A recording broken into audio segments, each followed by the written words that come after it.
Hey everyone, how's it going? Welcome to another stream. So, interesting stuff today. We have another collab. This collab, I personally think this is a good collab, right? Main reason being, Honey Elixir is the main skill that everyone wants from this collab. And the last time this collab had a rerun was about 3 years ago from now. So, it's been a hell of a long time since we've had this rerun. I'm doing a lot better now, so that's great.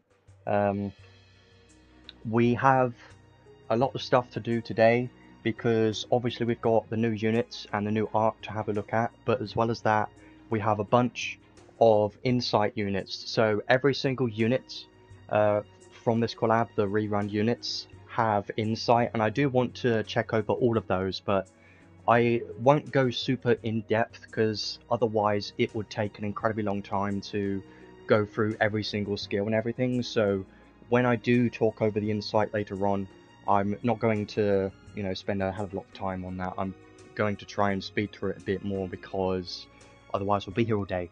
But still expect this stream to be a bit longer because we've got a lot of stuff to cover and this collab does seem quite interesting. Fun fact about this collab is this is literally the first collab ever in this game was Trials of Mana collab, and it's quite funny to think about, really, because it was around the time this game was released, this collab came out, and Randi was the best damage dealer. It was pretty fun times. Anyways, let's have a quick look at the news just to so everyone's aware of what's in this update, and then we will start looking at the new unit and the arc, which I think is going to be interesting. But I'm more excited about the rerun stuff, honestly, because since this is a newer account, I am missing everything from this collab, so I like seeing reruns. They're quite useful, especially a rerun like this. This rarely gets a rerun. It's been 3 years, so it's definitely a nice rerun to have for sure, especially if you don't have Honey Elixir. It's going to be great. So let's have a quick look through everything in this update. So we've got Val as the first unit in part 1, and then part 2 has Palomena, or whatever you call it. She looks cool. I'm more interested in the part 2 unit. I know it's because she's a female unit, but you know, she has potential to be a mage, which could be interesting. I like mages, so I'm excited about that. Redux units, we've got had a lot of Redux units. We do get Duran for free, so make sure to get him for free. You can get him in the event and a bunch of materials to learn his skills as well. And if you get him to Insight, you do get some crystals from the missions, so that is a good idea. Even though you are wasting materials on this unit which you may not use, it's probably still worth it just to get the crystals from the missions. And these other Insight units, I'm going to talk about these later on. We will come back to these later. I think they look pretty interesting. The ones I'm most excited for is Riesz, because she has some very nice insight skills which I think could be quite useful. Angela's not, I wish she had better treatment, honestly, because her insight isn't that great. Popoi still garbage. Primm could be pretty decent, and Randi's Randi, right? So we'll look more at them later, but I'm more excited about Primm and Riesz, honestly, because they seem like the most interesting to me, and maybe Randi could be fun too if you like him. And then all of these Redux arcs, just make sure to get Final Fantasy Adventure. I'm pretty sure this is the one that has Honey Elixir, so just make sure to get this before the end of the collab, but don't trade for it yet because we should get some more tickets later on, so don't use your trade ticket yet because you could get it from tickets later on. And we get this for free, and then the other ones are in the Redux banners, which I will have a look at a bit later on. So we do have a lot of banners and stuff going on. We get one free ticket which you can select any unit or any arc. Like I said, make sure to get Honey Elixir, but don't trade for it yet because you could get it from tickets, so just wait until the end of the collab first. But the number one thing from this collab is definitely Honey Elixir, and that's what everyone wants, so just if you don't trade for it, you're just stupid, so just make sure to get it. Exclusive equipment, don't care too much about it, but it's there. That's for Duran, if you care about him at all.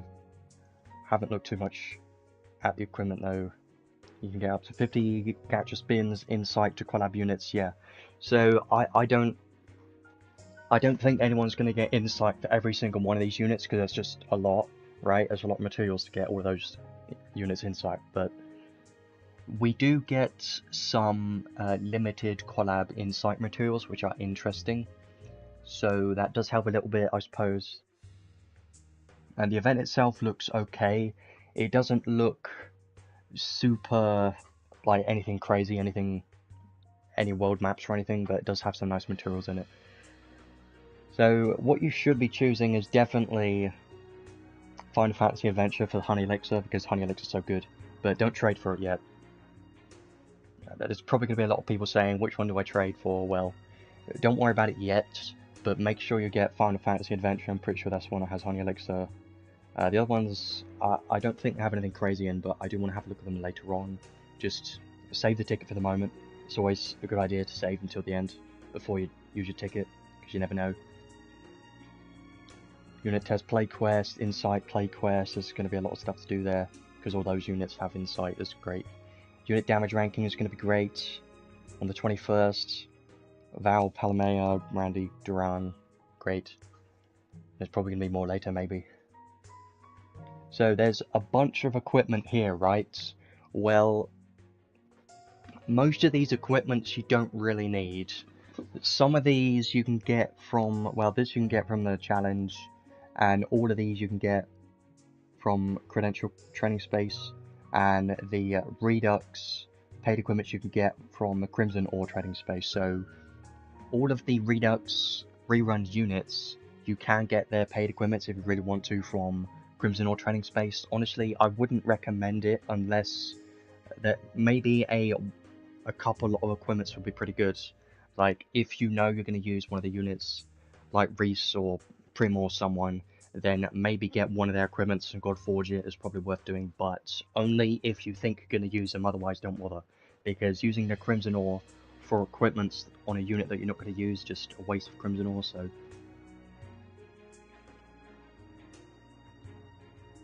All of the Redux units can get Godforge equipment, but Primm and Popoi don't have Godforge equipment, but they do have completely new equipment. So this glove for Primm seems like a decent one for Primm, honestly, and it is a completely new one, so that's interesting.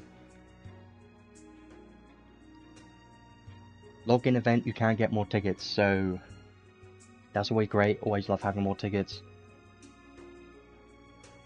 Some stamps, training promotions, lots of gachas. There's a hell of a lot of gachas on right now, but we'll have a look at those when we get to it. Obviously, you've got the normal gacha, and then you've got the part 2 gacha next week, so we will do another stream next week for the next unit, which will be interesting. And the paid equipments, I'll talk about paid equipments when we get to it, but it's interesting, I can say that much. These Redux gachas, so these are interesting ones. You can choose... We've seen this type of gacha before on previous collabs, right? You can choose the rate up arc and the rate up units that you want, so I do like that, and it is a 1.2% chance, which is better than normal, whatever chance it is. So it is okay, but I mean, if you're missing everything like me, it's probably a good idea to do a couple of pulls, try and get a couple of them if you can, but again, remember that there are going to be more tickets available later, so you might not need to spend that many crystals at the moment. Ticket gachas, yeah, this has rate up for every unit and every arc in it, so these tickets could be pretty good. If you get lucky from these tickets, you could get something nice from this, and I hope we get more of these tickets because they do seem pretty good.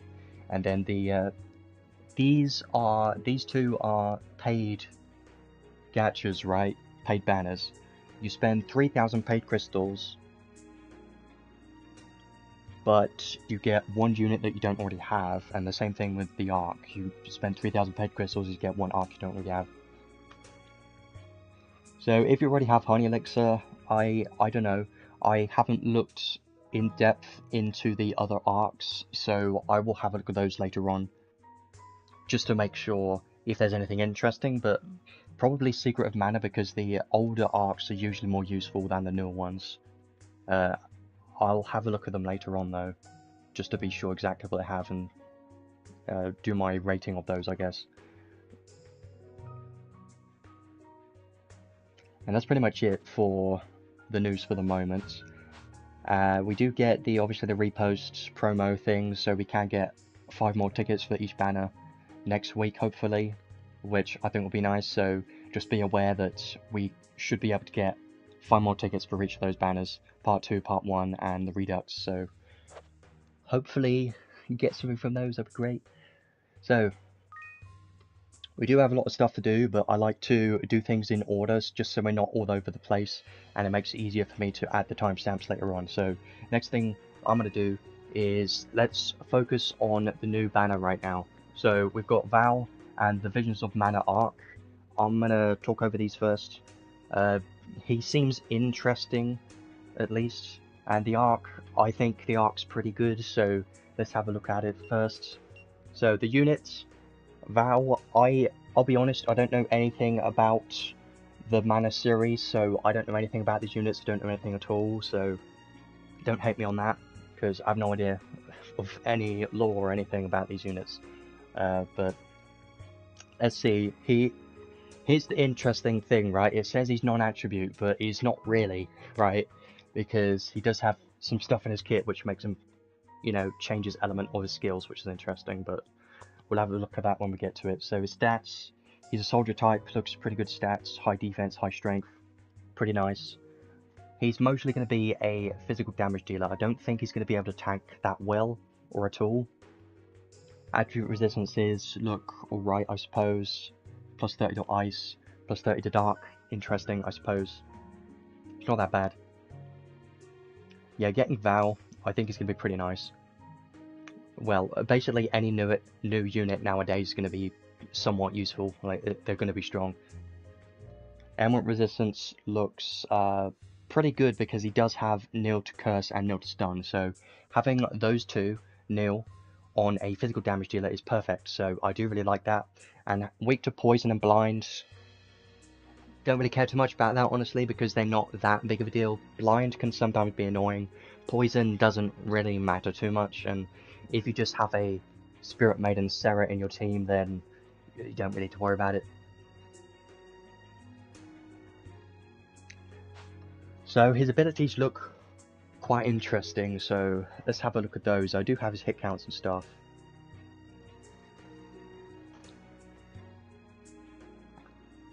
Arngrim is pretty good, but obviously he is a dark damage dealer, so you can only really use him against enemies that are weak to dark, or at least don't have much dark resistance. But Pale Flame Kyle is quite easy to build, and he's quite useful against bosses, so I mean, you should build all of them, but I would probably recommend Arngrim's better.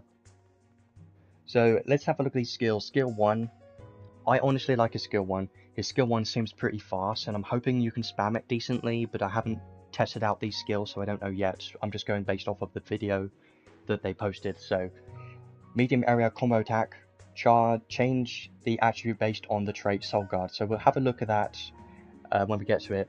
But basically, this is a medium area combo attack, right? And the skill 1 is 8 hits, and it looks pretty good. So I have hopes for this skill 1. If you can spam it decently, then it could be pretty good, but I'll have to wait and see on that later on.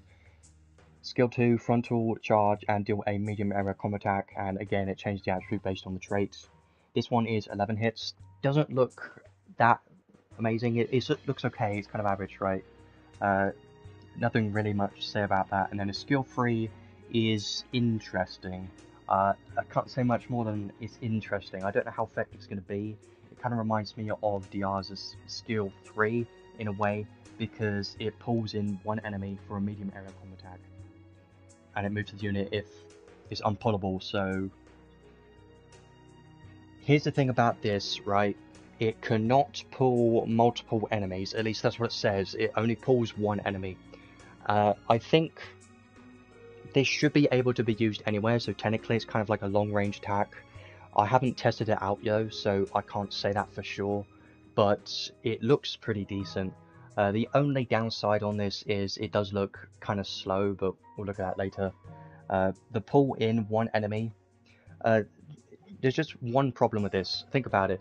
So if you think about in arena or guild battles, right? On auto, he's most likely going to be targeting the tank, right? And you don't really want to pull the tank closer to you away from everyone else, right? Because you want to try and kill the mages and the supports, right?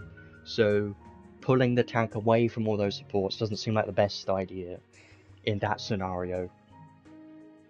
And obviously, if you're against a boss that can't be pulled, then instead he's going to teleport to that enemy, probably. So it sounds like an interesting skill that could be pretty fun, but because it can only pull one enemy, I mean, it could still be useful, right?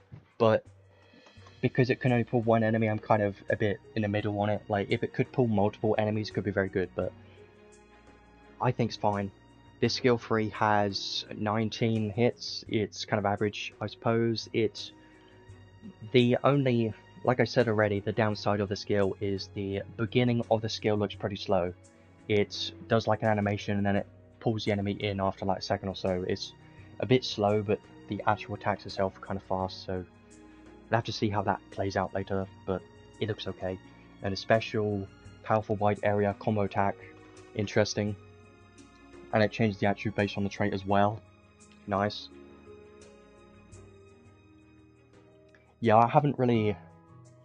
You know what? It does say it's a medium area. It doesn't... None of these say wide area, so... Yeah. They probably don't have that much range. So, I'll try it out later, but...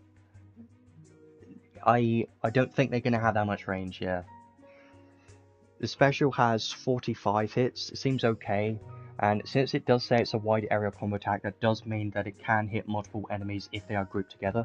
But if they are spaced out, then it won't hit them, of course. But you can... Specials like this are a bit more interesting because you can group enemies together and then hit all those enemies.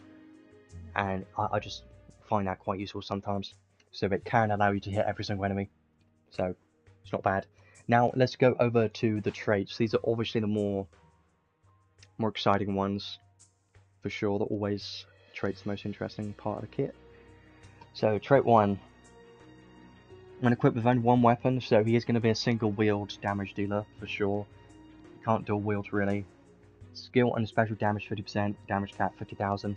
Sure, pretty nice. Whenever you're hitting an actual weakness with a physical attack, which you would think would be a bit weird because all of his attacks are non-attribute, right? Well, yes and no, because he's not really non-attribute. Even though these are non-attribute, they do change the attribute based on the trait, so... Boost all attribute damage and damage cap, maximum damage of 30%, damage cap 30,000. So it's a pretty nice trait for damage, honestly. You've got 30% damage here for your skills and special, which is nice. And then if you're hitting absolute weakness, it will keep boosting your damage and damage cap. So definitely some nice damage there. And then his trait 2 is the trait that's all about changing elements, which I think could be interesting. I just have a bit of a problem with this, but we'll go over that once we go to the skills. So trait 2, when equipped with only one weapon, again you can only have one weapon equipped. Change the unit class based on the equipped weapon's attribute. So this is quite important. Equipping a specific element is going to be very important for this unit. So if you have a thunder weapon equipped, then it makes physical attacks and special thunder, and he becomes a Rune Knight class, which that would make sense once we go over the skills, because it is in the skills. We'll have a look at that when we get to it. And then if you have a light weapon equipped, it'll make physical attacks and special light. Then he'll become Aegis class. And then if he has a dark weapon, which I think is going to be his best weapon, and then it makes physical attacks and special dark, and he becomes Berserker class. So his entire second trait is just focused on changing his elements, and depending on what elements your weapon is. So now you've read this trait too, right? The skills make a bit more sense. So skill 1, if you did have a thunder weapon, then all of your skills will be thunder, right? And so on, the same thing for dark and light. So it does mean he can be either thunder, dark, or light, which could be interesting.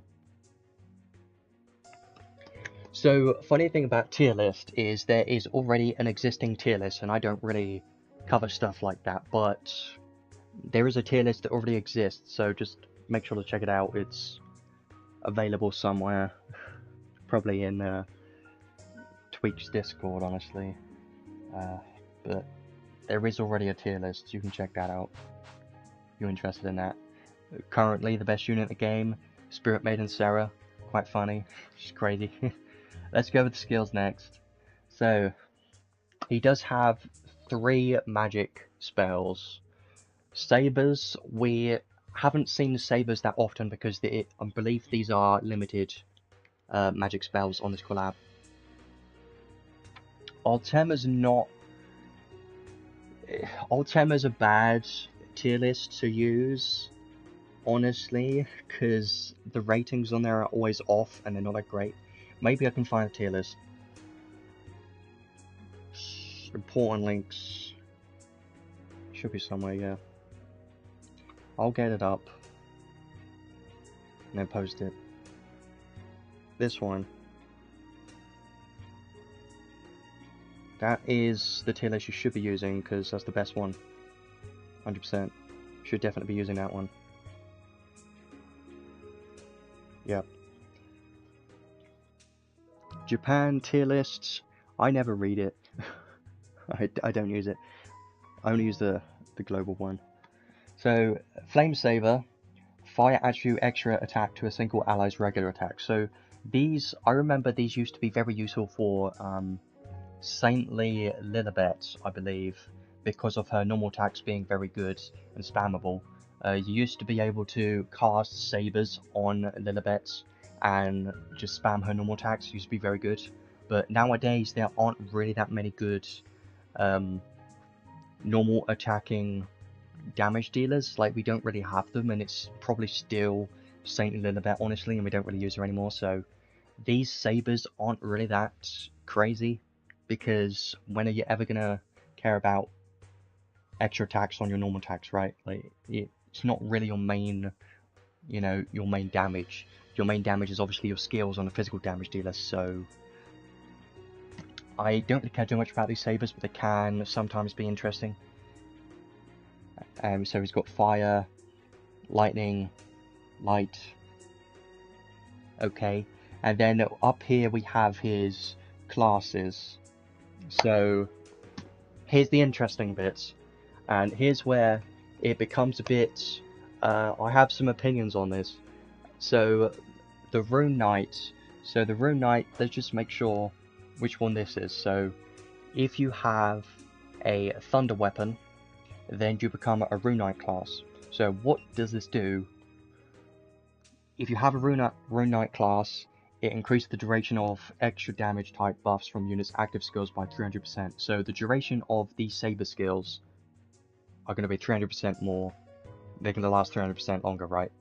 Which, I mean, is fine, but does it really matter because they cost 8 MP anyway? Probably not really, honestly. When the unit has an extra damage type buff, then damage taken minus 20%, skill damage 20%, damage cap 40,000, so that's pretty good, right? So basically you must have one of these Saber buffs on the unit, because if you don't, you're basically getting nothing from this at all. But when you do have one of these Sabers buff active on this unit, on Val, then he will get the skill damage and damage cap and take less damage, so it's pretty good. But one thing that I want you to be aware of is the fact that this says 40,000 damage cap, and that is a lot of damage cap, right? So if you're not using a thunder weapon, you're missing out on 40,000 damage cap, so something to keep in mind. Now we go on to the Aegis class, which is going to be the light weapon. So if you have a light weapon equipped, you're going to be Aegis class, and this one is more of a tank focused class, which I'm not a big fan of, because he is a main damage dealer, so he doesn't really have that much damage mitigation apart from this, really. So when you have the Aegis class, you won't flinch from ice and dark physical and magic attacks. Pretty useful. Ice and dark damage taken minus 50%. Okay. And chance to auto guard, and when guarding, cut damage by minus 40%. So I think this is good, right? But the only problem is you got to have a light weapon, and when you have a light weapon you're missing out on obviously the other two classes, so you won't be getting any extra damage or damage cap when you have a light weapon. You're basically turning him into a tank at that point, right? And I don't know if it's worth using a light weapon, honestly, especially in PvE content. I don't think it's worth using a light weapon because you're not getting any damage, and you're not getting any damage cap, and that's exactly what you need for a main damage dealer. So I would only recommend using this in maybe PvP if it helps enough, but if it doesn't even help enough in PvP, then I would just never really use a light weapon, because yes, this is nice for taking less damage, but you don't really need to take less damage when you're a damage dealer, right? His main role is to try and, you know, do more damage, so why would you want to take less damage instead of having a 40,000 damage cap instead, you know? That's just the main negative thing I have about this. And then we got Berserker, which is the dark weapon, and this one's my favourite one because it does give the most damage, and this is why it's a bit, you know, I'm not the biggest fan of this. So, Berserker class, physical attack, magic, and magic attack damage taken plus 20%. So you take 20% more damage from physical and magic attacks, right? But your damage is increased by 40%, and your damage cap is increased by 100,000, which is a hell of a lot of damage cap, right? And when attacking with a physical attack or special, enemy defense minus 20% deal damage. So you see how strong this is, right, compared to the other two. So here's why I am not the biggest fan of this, because if you want him to reach his maximum potential, you're basically forced to use a dark weapon, because if you don't use a dark weapon, you're missing out on the Berserker skill, which gives him 100,000 damage cap, and the 40% damage, and the piercing effect. So, and the fact is, he's only single wield, so he can't even equip Trishula. Maybe you can use Machine, but I highly doubt that, because he has two-handed swords, and sword equips sword boost skill, so you kind of need to use a sword. You don't really want to use any other weapons. So I am not the biggest fan of it, because I feel like these classes are a bit, you know, not super balanced, because the Berserker class just is way better than the other two, and that's just what I think. I think the Berserker class is just way too good, and you have no reason to use the other two. Maybe the Thunder one could be okay, but the Light one, I never ever see myself using this. I'm never gonna equip a light weapon, because you're missing out on 100,000 damage cap, and you know how much damage cap that is. It's a lot. So I would probably just always use a dark weapon on him, honestly. If these effects weren't as big of an effect as this, like 100,000 damage cap, if it was just 10,000 or something, it would be, you know, more reasonable, right? Like, it'll be okay, but because the fact that this has 100,000 damage cap, and you're losing 100,000 damage cap if you don't have a dark weapon, then I just, it's not the biggest, I'm not the biggest fan of it. And the main gimmick with this unit is the fact that you can change your element of your skills, right? But the whole gimmick is just gone because you're kind of forced to use a dark weapon if you want to reach his maximum potential for the damage and damage cap. So I don't know. I mean, obviously there is a negative side to this, which is you take more damage, but does that really matter because he is a damage dealer? And not really. And I would probably never use Thunder, this one, in Arena, because you have to have an extra damage type buff, and he's never going to be casting these in Arena, right? So I would never use Thunder in Arena. And Light, maybe. Dark, if you want the most damage. So it's interesting, but I wish they could have done it a bit better than this, because I don't see a reason to use these other two in PvE, you know. So let's have a look at his other skills. Attack up max, defense up max, all nice. Fighting Spirit 5, very nice. Resolve up 4. Heroism up 2 and 4 as well. So we just have some nice skills for stats, honestly.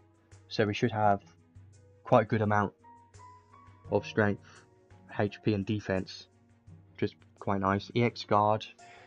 When guard is equipped, damage taken during guard minus 15%. When HP drops to 30% or lower, guard rate up. So this is only really useful if you're using Aegis, because this enables guard. Obviously, you could just put guard on him if you want. You could just teach that skill for 1 SC, but he isn't gonna guard in his kit unless you have a light weapon or put on the guard skill. So if you don't care about guarding, doesn't really matter. Brute Buster is pretty nice. Definitely going to be quite useful for PvE. He's honestly more of a PvE unit, I think, than PvP so far. Anti-type boost. Great with the Buster, of course. Auto Grand Force, Auto Haste. Physical weak point boost. Makes sense. Spirit Breath, Goddess Kiss, Fair and Square. I do like these skills. Goddess Kiss, very expensive. Fair and Square, very expensive. I do like having them on the unit already though, so that's very nice. Blessed Speed does help for movement speed if you care about that.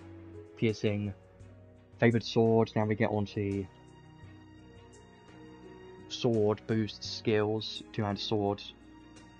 Sword boost 2, sword boost 4, sword mega boost. So he does have a lot of sword skills. Definitely make sure to have a sword, because otherwise you're missing out on a hell of a lot of damage and damage cap. So it is kind of a bit more difficult to build this unit than normal, because you can't just shove on any weapon that you want. You have to have a specific element, and it has to be a sword. So if you don't have a sword of that element, then you're kind of screwed. So if you don't have a dark sword, then you can't use his berserker skill. It's, you know.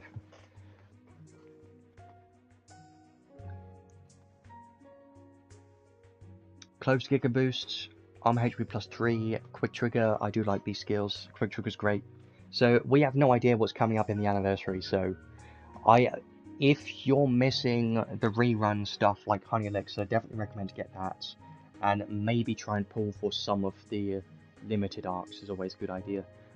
Since it's a collab, definitely recommend to spend at least some crystals, because collabs are limited, and putting on a collab is definitely way better than anniversary, 100%, because collabs may never come back, and it's been about 3 years since this last rerun, so Riesz, definitely the best insight unit, 100%. I'll talk over those insight units a bit later on once we get to it. Indomitable Spirit. What I would do is just do single pulls, right? Because 10 pulls, I always say it, but there's no reason to do 10 pulls, because there's no benefit to do a 10 pull, right? Like, yes, it's quicker, but that's about it. You don't get any extra bonuses from doing a 10 pull, so just do enough singles, I suppose, until you feel like you don't want to do any more. Whatever that means, I don't know. I will be doing some summons later on, so we'll see how that goes. So now we get onto his unique skills. These should be interesting. I haven't really looked at these. Continuous Grand Brave and High Protection, very nice. Strength and Defense plus 15%. Beastly Force, when using an attack skill or special, use 5% of max MP for 20% damage and 10,000 damage cap. Very nice, kind of like Sharp Eyes, but more for damage cap instead of damage. And it's 5%, so it's a percentage of your max MP, so you don't really need more MP. Doesn't really matter how much he has. Well, it's kind of hard to say how many crystals you should be using. It depends how many you have and what you need, you know. I just kind of wing it. Like, when I do my summers, I just see how it goes and then decide. Like, if you get a couple of reds, then if you don't get lucky from those reds, then maybe stop there, but it's up to you, I suppose. Elemental Break. This one's nice. When special activates, give all allies a strength plus 50% buff. That could be useful sometimes. And give this unit a physical damage plus 30% buff and damage cap plus 10,000 buff. So this does kind of make you want to use your special, so using his special does make him more useful. So I do like that, making his special actually do something more than just doing damage. I like those types of skills. So that does seem like a quite a nice skill, and if you do have another physical damage dealer in your team, then it will give them more the 50% strength buff, so that can be useful sometimes. And buffing his own physical damage and damage cap, quite nice. Then the last one here, boost. This one could be useful sometimes. Boost unit soul drop rate in quest by 2 times. So if you care about farming unit souls, then this is going to be useful. But honestly, I never do that anymore, and I haven't done that for ages. So I don't see this being that useful because I don't really farm for unit souls anymore. And I don't think that many people even farm for unit souls anymore, because you can just get them from the events nowadays, and it's a hell of a lot easier to do it that way. So this isn't really that useful. In the past, go back a couple of years, this would have been useful, like when Theopolis came out. But nowadays, not really that useful. Now, the sick enhanced skills, more skill damage cap, more special damage cap, take less physical damage, strength and defense plus 20%, okay, I suppose.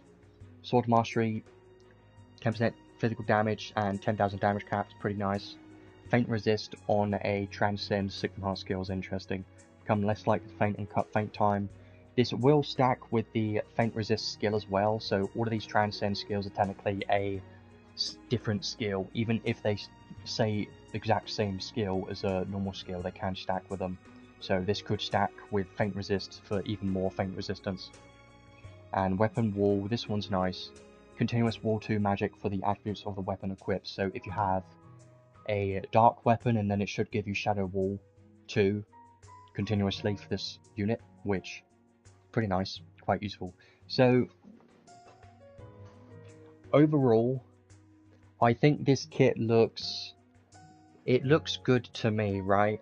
But the main thing, the main gimmick, like the main unique thing about this unit is the classes, right? But I don't really like how they've done the classes on this unit, because Berserker is way better than the other two. And because of that, I probably would never use the other two, because his maximum potential is using a dark weapon. Like, if you are up against an enemy that has a hell of a lot of dark resistance, but he is weak to light, then yes, you could put a light weapon, but you've got to be aware that he is losing out on 100,000 damage cap and 20% damage and that piercing effect. So because of that, you're probably much better off using a different light damage dealer like Cloudia if you have her, or maybe even Luke's Insight. They're probably better light damage dealers. Maybe, definitely Cloudia would be better, but Luke, I'm not sure, maybe, possibly, I don't know. But since we've already got light units, if you already have light units, then you probably don't really need to ever use a light weapon on him. And then this one, I can see this being useful sometimes, because 40,000 is still pretty decent. So, definitely wait, don't use your ticket yet, because you could get something from the Redux tickets later on, because we will get more Redux tickets later, so just save the ticket for now, just in case. I think his kit looks pretty good. He's definitely a more of a damage dealer, right? I think he's definitely going to be quite strong, but he's not going to be anything game-changing. He's definitely going to be a strong unit, but not a unit that you must have at all. But I do think he's going to be useful no matter what. So if you do manage to get him, I do think he's going to be a fun unit to use, and he is going to be quite strong. He's just not going to be anything game-changing. So I do think it's a good idea to summon on this banner a little bit, just because it's a collab banner, right? And Val seems pretty decent. You don't need him though, and I feel like because I'm currently using Velvet as my main damage dealer, she is a dark damage dealer, and because Val, his main damage potential is using a dark weapon and making his skills dark, I feel like I don't need him because I already have Velvet. That's just my opinion though. I'm just thinking about it. Like, if I were to use a dark unit, my number one choice would be Velvet. So I don't think I really need Val because if I were to use him, he would probably be using a dark weapon and being dark. Yes, you could use Thunder instead, which could still be pretty good, honestly, and it could be a fun unit. So I'll come back to him a bit later on. Let's have a look at the arc next. I think this arc is actually pretty good. I haven't looked at the SC cost on these skills, but I do like these skills. They seem like going to be quite useful. The traits: when equipped with only one weapon and hitting an attribute weakness with a physical attack or a special, then it boosts the damage cap by 6,000. Okay, so you've got to have one weapon equipped and you have to hit a weakness.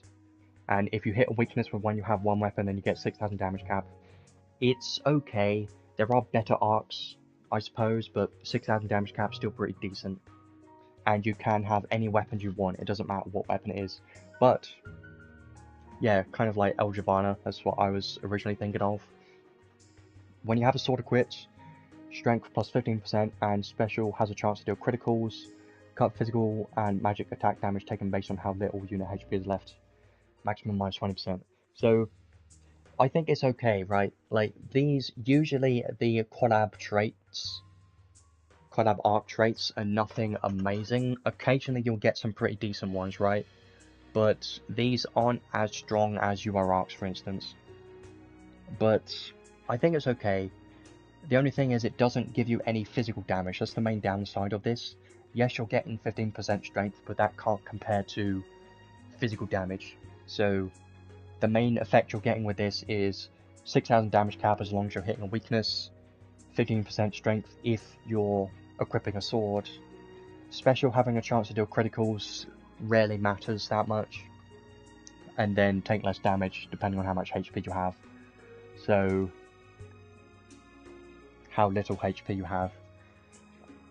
I probably wouldn't use it really, honestly. I don't really care too much about this trait. Like, the main effect here is probably the 6,000 damage cap, but even then, I don't really care too much about it. Like, it's kind of average, you know. If you have better options, then there are better options, but if you don't have better options, then it could be okay. Now, the learnable skills are my favourite thing on this arc.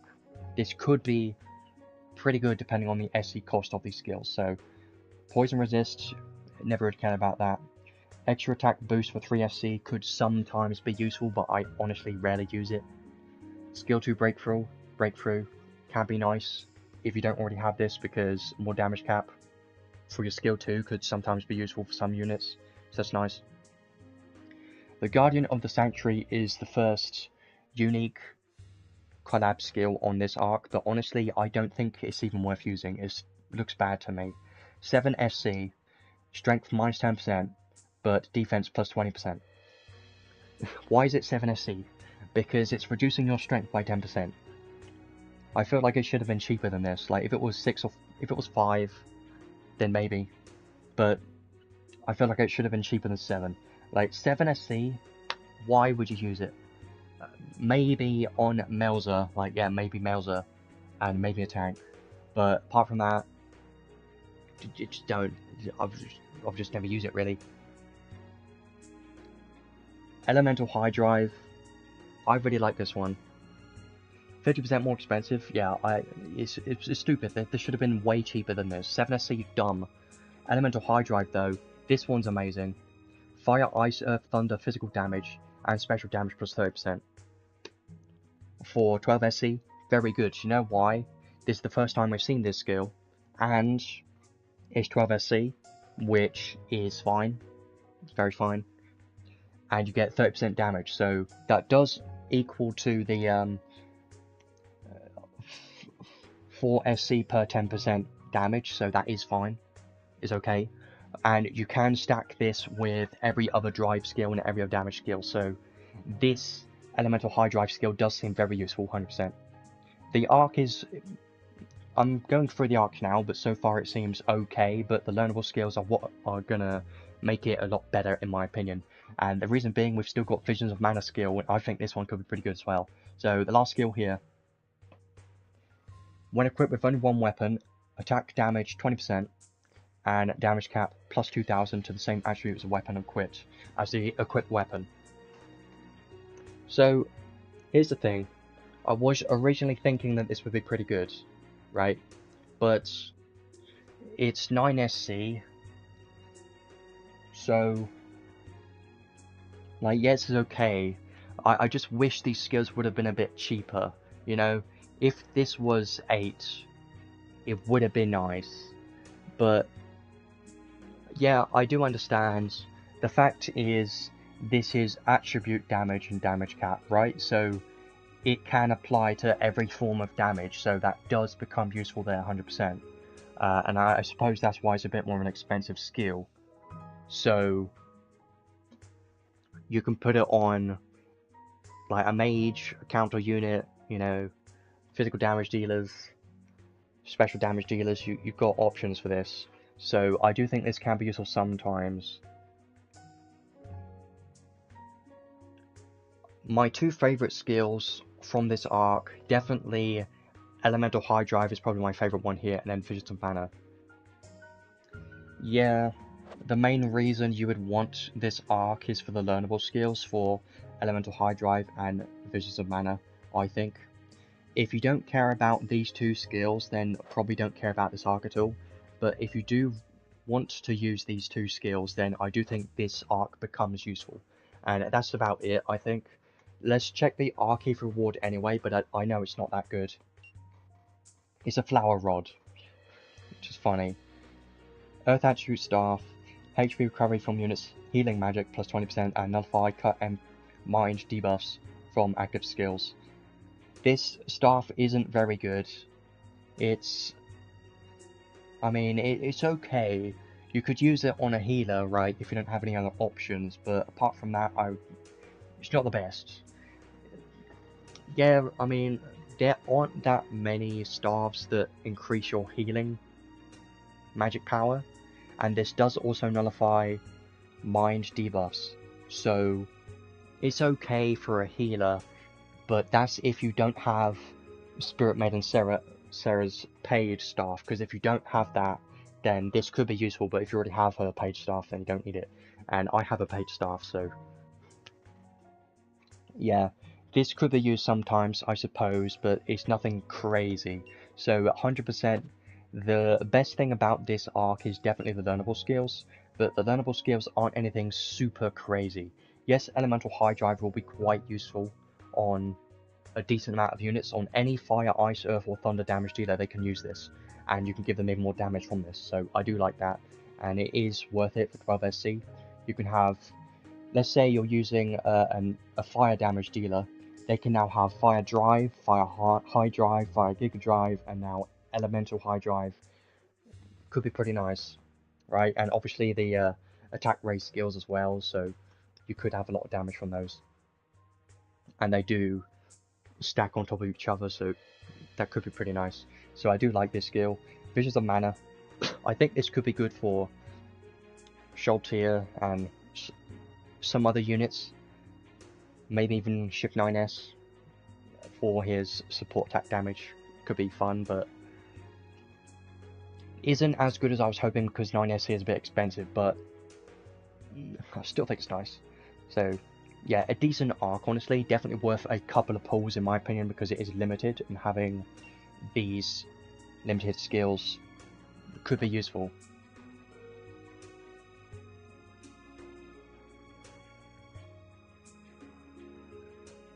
You should definitely be trying to do more story, probably. The stage that I farm the most is the HOT stage in the story, Chapter 1, Arc 1, whatever you want to call it. That one is the one that I farm the most. Yeah, it definitely is annoying to keep giving recommendations and pause what I'm doing, but I don't mind, honestly, as long as people are not that fussed about it. So, my thoughts on this banner. I think this banner's decent, right? And I think it is definitely worth a couple of crystals to chuck on this banner, but don't waste too many because we do get more tickets later. I think Val is going to be pretty decent. I wish his classes were done a bit better because currently his dark his Berserker class seems like the best once. But apart from that, he seems pretty nice, and the arc definitely going to be useful if you manage to get the arc. So I do think it is worth definitely a couple of pulls to try and snipe something from this banner, but don't chase super hard, I think, because I don't think you need any of this, honestly, but it would still be nice to have, and it is a collab limited stuff, so that's why I think it does have value, because they're limited. So Visions of Mana arc could be quite nice, Val could be quite strong, so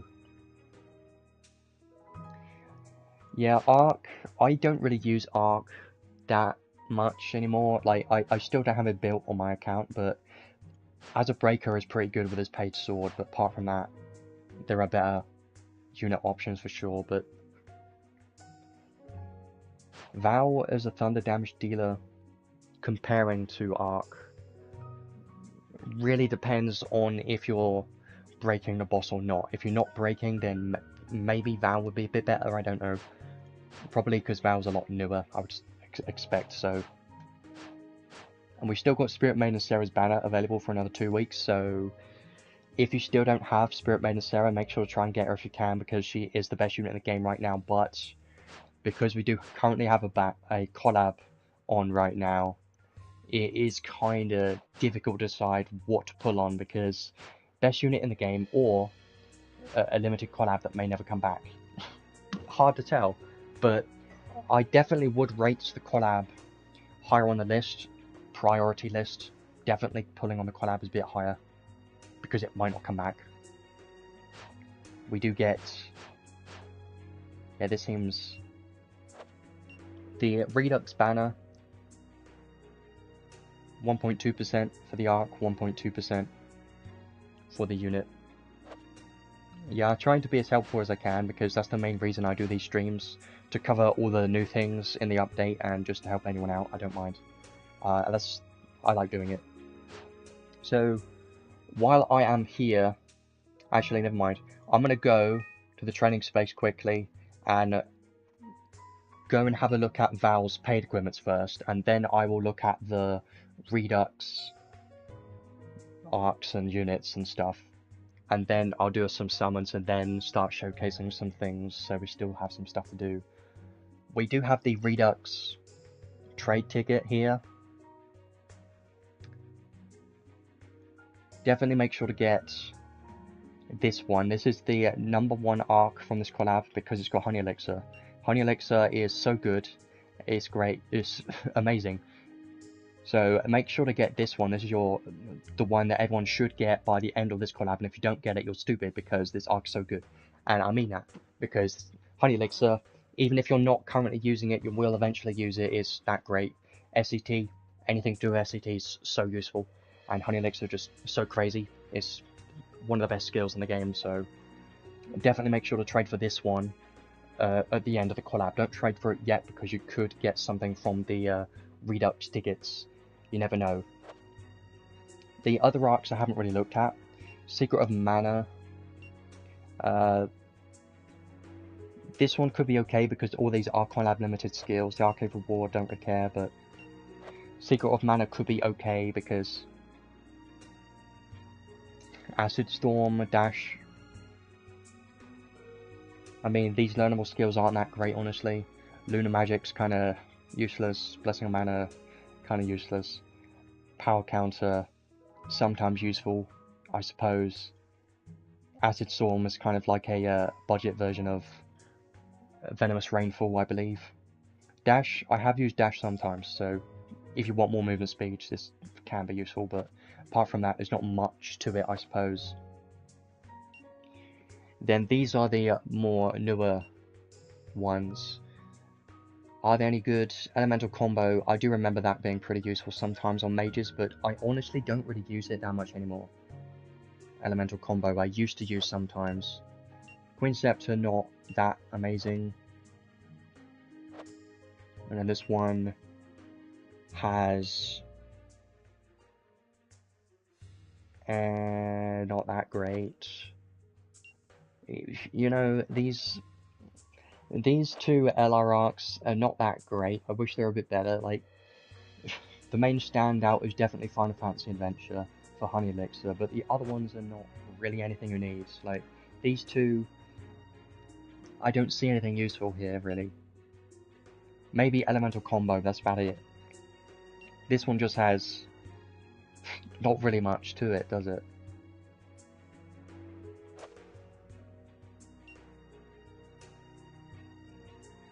So yeah, I would probably just recommend definitely get this one 100%, and then Secret of Mana is probably my second option because it does have a lot more limited stuff and it is an SSR, so it's an older arc.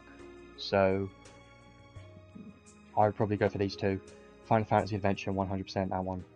If you don't get it, you're stupid. Just make sure to get it 100%. Now let's go over to Val's paid equipment. So this is interesting, right? This is the first time we've seen something like this, and it may be some people may not be happy with this because we've got 3 different paid swords, right? Well, these are a bit cheaper than normal. It costs 15 instead of the normal 25, right? But obviously you can't equip 3 weapons at the same time, so it basically you're going to be switching out a weapon for different scenarios. That's kind of what they want you to do. So let's have a look at all these. This is going to be the Thunder weapon. Thunder sword. So when equipped with only one weapon, which is always going to be single wield, Thunder physical damage 30% and damage cap 5000, extra attack damage plus 15% and strength plus 15%. So this is a very good sword. Of course it's going to be his best sword. Best Thunder sword for sure. It's quite a nice one. Extra attack damage.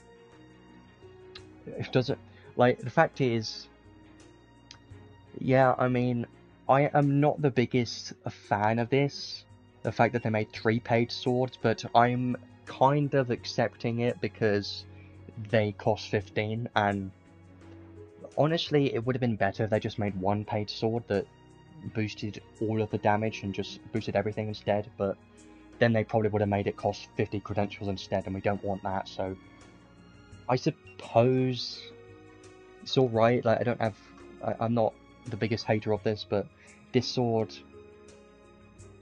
is pretty good for sure. This one is the light sword. When equipped with only one weapon, light physical damage 30%, damage cap 5000, damage taken minus 10%, enemy attention drawn plus 1. So obviously, this is going to be the more tank-focused sword, but honestly, I don't think it's necessary because he is not a tank, he's a damage dealer. And I feel like damage taken, enemy attention drawn plus 1, I don't think it's really necessary. You don't really need to, because I don't think he's really going to be a tank, is he? No, I don't think he's enough damage mitigation to be a tank. If he could tank, it would be useful, but he can't. He's not going to tank, so I kind of think it's useless. So, we also have existing light weapons available in the game already, and because of that, I don't think you really need this weapon at all. And then the last one is probably going to be the better one. When equipped with only one weapon, dark physical attack damage 30% and damage cap 5000. When hitting an absolute weakness with the dark physical attack, damage cap plus 5000. So this one gives you the most damage cap, right? Because you get 5000 more extra damage cap if you're hitting a weakness with dark physical attacks, right? So this one gives you the most damage cap. This one technically gives you the most damage because it gives you strength and extra attack damage, which can sometimes be useful if using like Icy Guardian or something. It can apply to those extra attacks.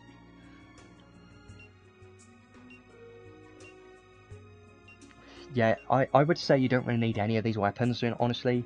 And if you get one of these weapons, he's probably going to be forced on that element forever because you're not going to want to not use a paid weapon, right? So if you were to choose one weapon, I would choose the Dark one just because his Berserker class is the best class for damage cap for PvE content, and because of that, I'd probably go for this one. But if you are not going to be using Dark, then probably Thunder. The light one is the least useful, just don't get this one because I feel like it's not really needed at all because you're not tank. So either Thunder or Dark. I'm leaning a bit more towards Dark because his Berserker class is the best class to use, but maybe Thunder. That's just only if I were to trade for one of them, either Dark or Thunder. It is a bit cheaper because you can get some credentials from the step gacha, so some people may be tempted to get one of these weapons because 15 is a bit cheaper than normal, so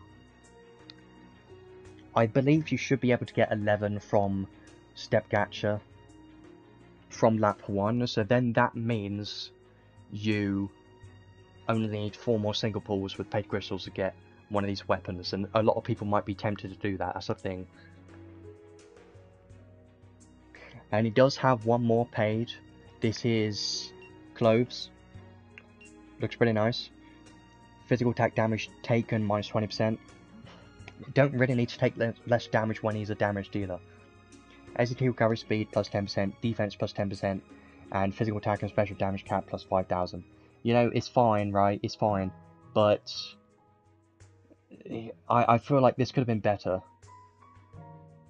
Because this isn't increasing your damage at all. You take less damage, you get more defense, more ST recovery speed, and more damage cap. Like, yes, if you want the maximum damage cap, this will be good. This also gives 5 fire and light resistance and some illness resistance, so this is a decent one, but I don't think you really need it. Yeah, the Final Fantasy Adventure Arc 4 Honey Elixir is definitely the #1 thing that everyone wants. 100%. Out of all these paid equipments, I think you don't really need any of them, but if you were to select one, because these weapons cost 15, I'd probably select the Dark Weapon or the Thunder Weapon depending on what class you're going to be using. But the Dark class for Berserker, the Berserker class, definitely the best one for the maximum damage cap and maximum damage. So I would probably select this because his Berserker class is just 100,000 damage cap on Berserker class, crazy, so I'd probably use that one. But if not, then this one instead, if you're thinking of using the whatever the other class called for Thunder Weapon, then that could be pretty good. So don't really need any of them. Maybe a sword, that's probably what I'd go for.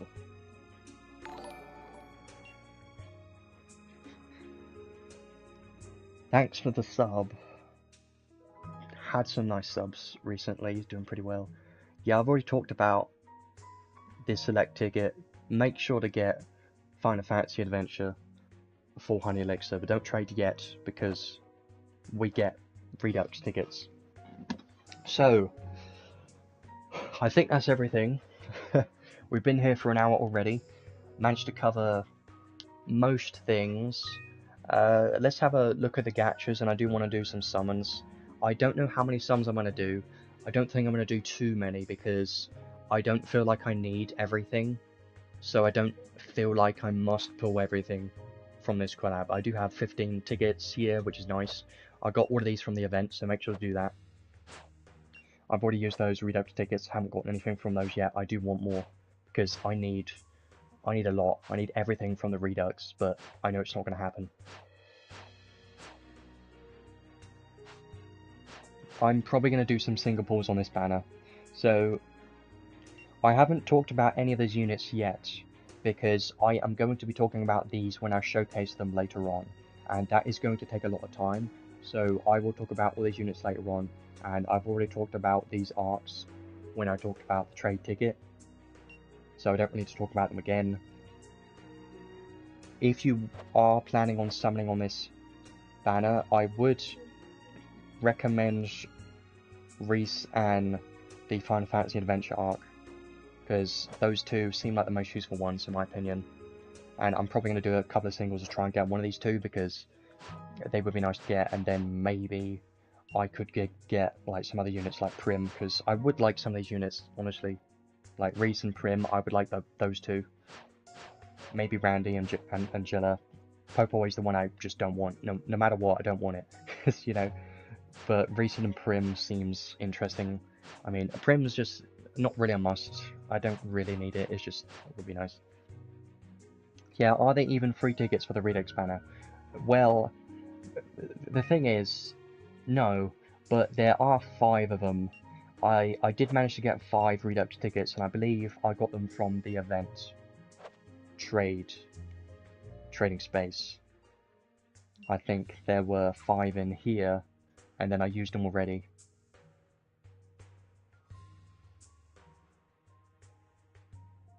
Yeah, there's 4 in here, and then I believe there's 4 here, and there's probably some more somewhere else. Yeah, we don't get many Redux tickets. I honestly was hoping they would give more Redux tickets. Maybe later, I'm hoping, maybe they give a 10 pull Redux ticket, but I doubt it, because they don't seem to be very generous with the Redux tickets, which kind of sucks. So, I do want to do some summons, so I'm going to be using all my tickets and seeing how it goes, but I would like the Visions of Mana, and that would be nice, but I don't feel like I need them, really. Like, I'm not super excited about part 1. I think the Ark is probably the one thing that I'd like the most. I don't think I need Val, honestly. I probably wouldn't really use him that much if I were to get him, because, you know, I would either be going for Dark or Thunder, and because I've already got Velvet, I feel like I don't really need it that badly. So let's use these tickets. I'm probably not going to get anything, but you never know. These tickets do have rate up. There's always a chance. But 0.8%, probably never going to happen. I haven't got that lucky from tickets in a long time. Let's just use these tickets, and then the step gacha, and then I'll probably do a couple of singles or something, and hope to get some reds, and try and get some new stuff, because I am missing a hell of a lot of things. Obviously there's going to be nothing in here, so I'm going to skip it.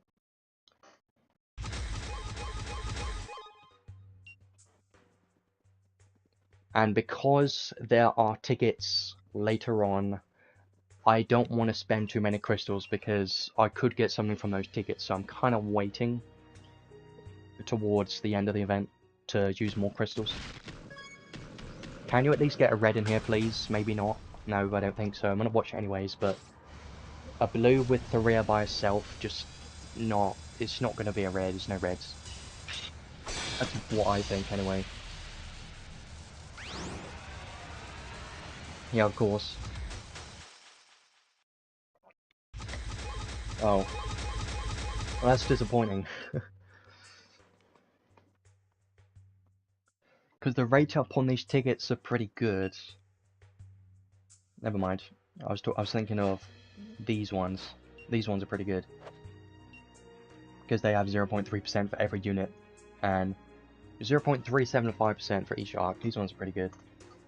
So you do have a decent chance for those.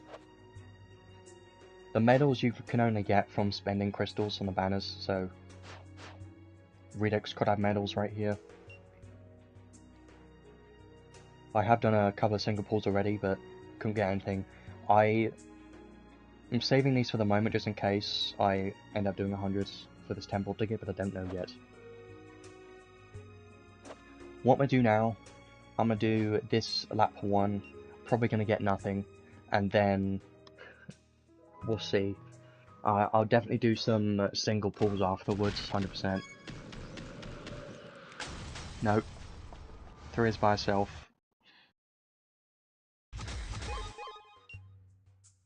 I have no hopes at all, no expectations, nothing at all. But, never know, I had pretty good luck with Spirit Maiden Sarah, so it's probably not gonna continue in this collab 100%.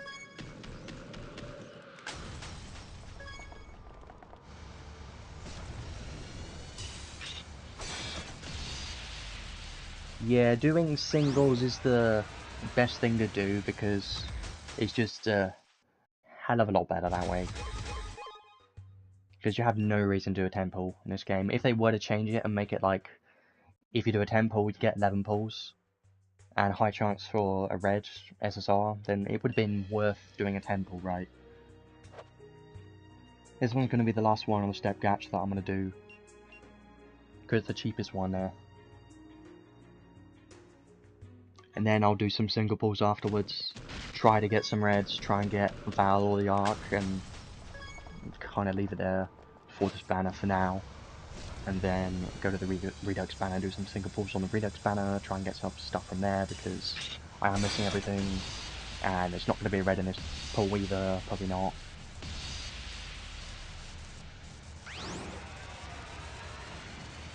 terrible.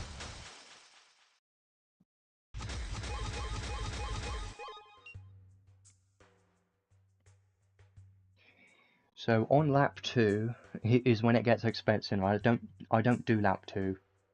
If I currently look at credentials, from doing lap 1 you already get 11, so it becomes very tempting. It's very tempting to do 4 singles to get one of these weapons, right? Like, it's incredibly tempting to do 4 singles to get one of those weapons, but if I were to get Val, I would honestly consider it, but not right now. I'll do one 10 pull, right? I'm gonna do one 10 pull, and then I'm not gonna do any more 10 pulls today. You're gonna get one 10 pull out of me, everything else is gonna be single pulls. That's it. I'm not pulling super hard on this banner. I'm just gonna be trying to get a couple of reds if possible. Yeah, well, I will if I were to get Val, I don't want to talk about Val just in case I get him in this 10 pull. I would prefer the ark.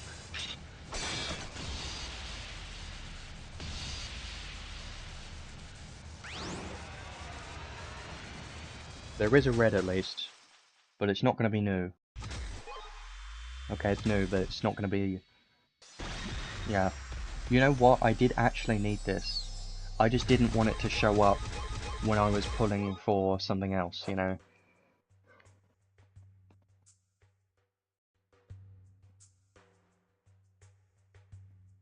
I usually watch the animations when I'm streaming, but I don't watch them when I'm not streaming. That's just how it is.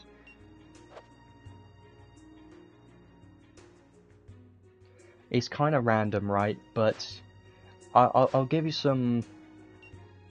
I'll do some single pulls on this banner, and I'll kind of show you how it kind of works a little bit.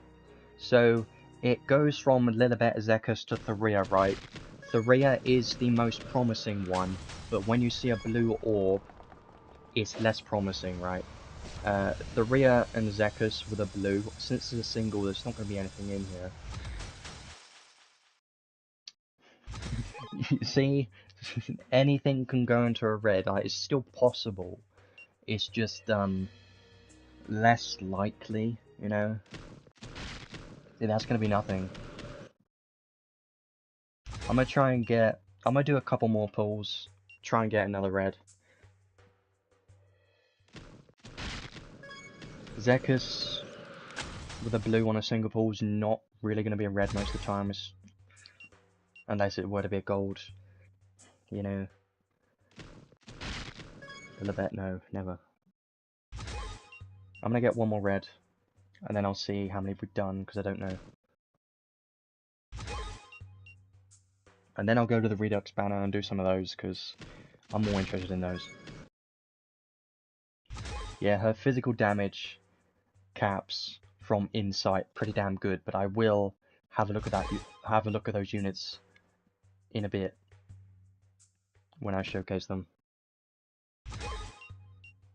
I'm not going to be here all day doing single pulls. Trust me, I'm not.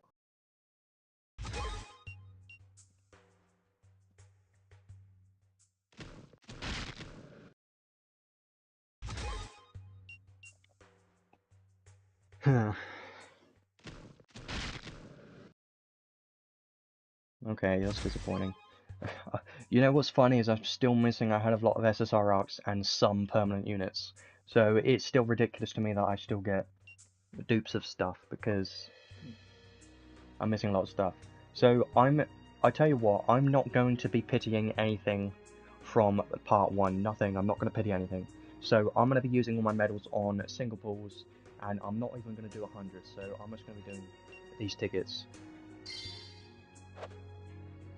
Because I'm not going to be pulling super hard on this banner. I do want to save the part 2 as well. Yeah, don't try to stop yourself from pulling too much. Like, that's what I'm trying to do. Because otherwise you're like, I want to get it. So you keep pulling, but it's always a bad idea. Oh, I thought that was going to be something new then, but it could have been, but it wasn't. I'll do a couple more singles. If we can get another red, then that'd be great. I'm gonna try and get one more ticket from here. If we get a red, then I'll leave it there, and then I'll go to the Redux banner and try and do some singles in there instead.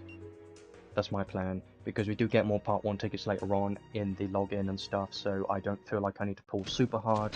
If I was on my older account right now, I would be summoning more than this, but because I've switched over to this account, I realise what I need and don't need, so I'm not going to be pulling super hard.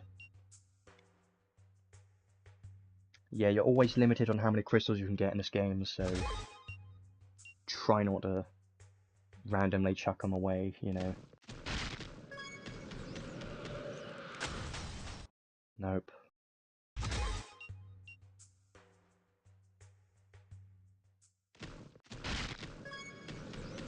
I only watch it just in case that goes gold, because if it goes gold, there's a chance. There's also a random chance that the orb could be red. Like, this here could be red.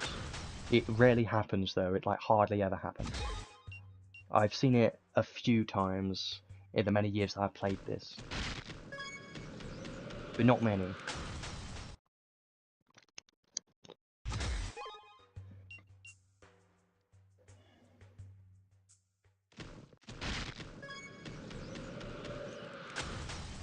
Well, there's a gold, but it's not. 2 animations. 3 animations, you know, it can be a red. There is a red. No extra animation and it's gonna be a dupe of something. Wow. I'm surprised. You know, I get surprised because I missed so many SSR arcs and I still managed to get dupes. I might do 4 more singles to get that 1 ticket and then I'll stop on this banner. I don't know if I'm going to do these daily pulls. I'm not sure. I'm just going to do 4 singles and then stop on this banner. And then we'll go to the Redux banner. Because I'm more interested in the Redux banner, honestly, than this one.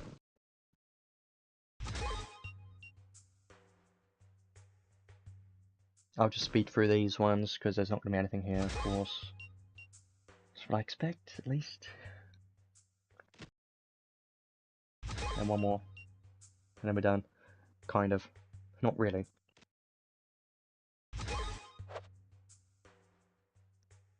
I do think Val could be pretty nice. I don't need him. Let's get this 1 final ticket here. So, let's get that one. And there will be more tickets later on in the login event and promos and stuff, so I still have a chance to get something from this banner later on from normal tickets, so I'm not super worried about it yet. I'm going to be skipping for the moment though, and saving for part 2 just in case that's more interesting. But before that, I'm going to do some pulls on the Redux banner because I'm crazy. This Redux banner has 1.2% for the rate up unit and the arc that you select. I select Riesz and obviously the Honey Elixir arc. I do want to do some pulls on here just because I would like to try and get more than just this 1 arc. Like, yes, I can use my select ticket on this, but I want more than just this, if possible. So I will try, just because she would be nice to have. So I will do some singles on this banner. Never do a temple. It's not worth it. We'll do this for a while, try and get some reds. Hopefully we can get one of the new units or arcs. It's not technically new, one of the rerun things. And then we'll see how it goes. You can use your medals on Redux tickets as well. So I was kind of interested in that.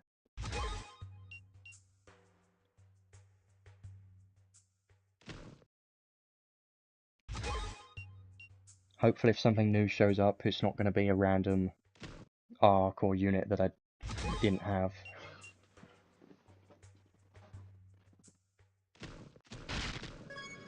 Man.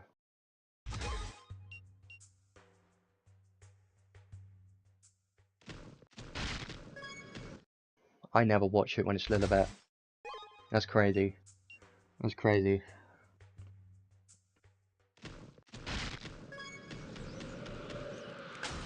Oh. Oh, come on. That's dumb.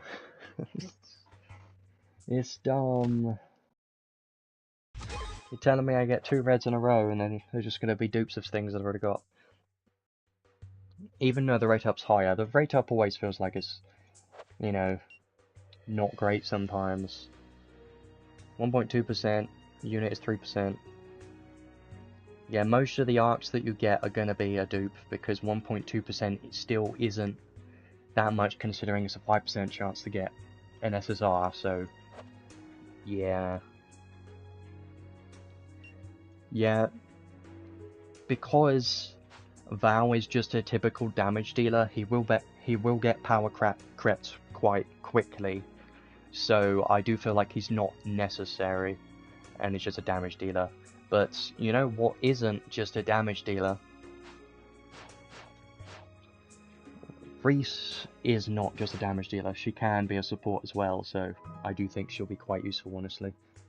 And that's why I want to try and get her from these pools if possible. The other and melee is pretty good. Can we get something new, please? The unit is the one thing I would... Well, I'll just... anything. The unit or the arc, because I do have a select ticket I can use.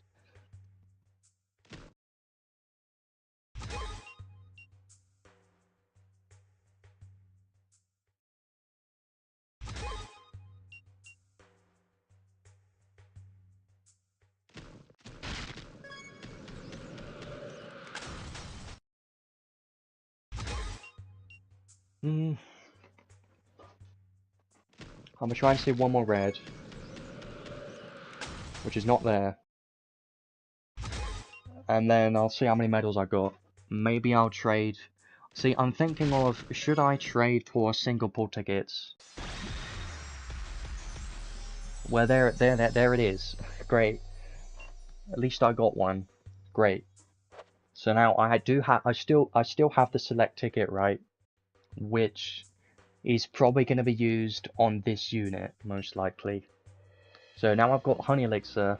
This is quite nice.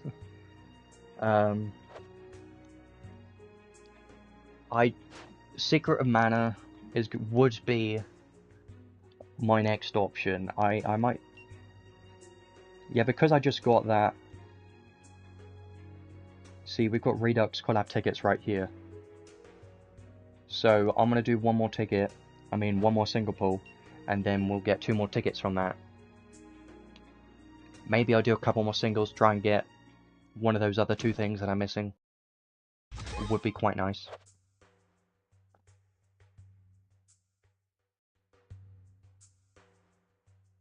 Yeah, honestly, if you just want to clear story, it's quite easy. But, because you don't need very much to clear story. But if you want to clear things like maze, and the endgame bosses and stuff like that, you will need a hell of a lot more. Maze especially, I haven't even touched maze yet, because I know for sure I need a hell of a lot of units built, and I don't have enough materials, so I haven't tried.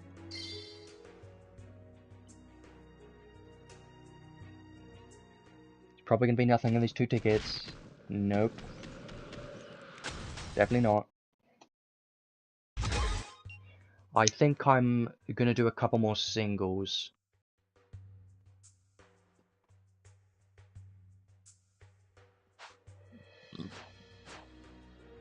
But do I need to? No. Do I want to? Definitely yes.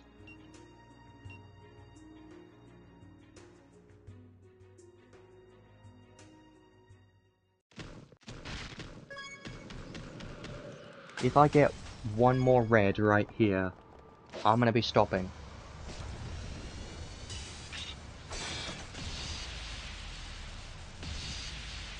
And the game's going to hear me say that, and it's not going to give me one because it doesn't want me to stop. Ah, great. I knew it.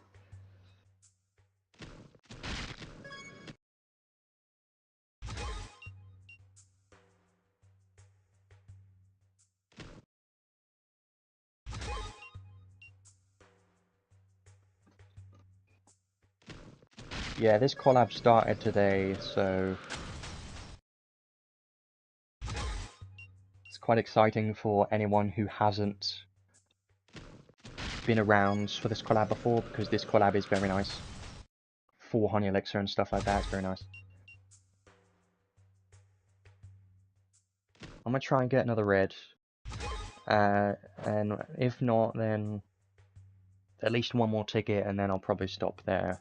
Maybe. You know, I've always got a problem with saying, I'm gonna stop, but not really.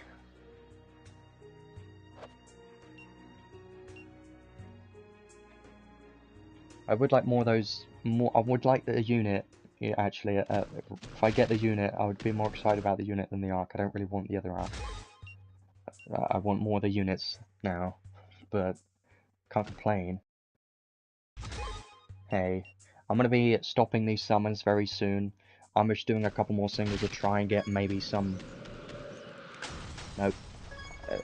Maybe, but I don't want to watch it. Yeah, because gold. I knew it. Yeah, Lilahar is still the best mage, 100%. She's still great. It's crazy.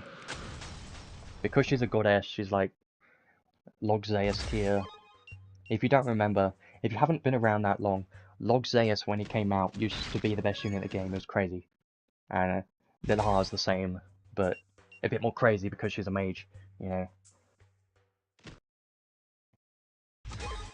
Come on, if I could just get one more red, then I can move on. And I've got some other stuff that I need to do today, so I don't want to be here all day. Game. How many medals do I have? I wish you could press this button and it will show you. That would be nice. I just want to move over to Steam because I don't think I'm going to be using any more paid crystals. 13. Yeah, sure. I tell you what I'm going to do. I'm going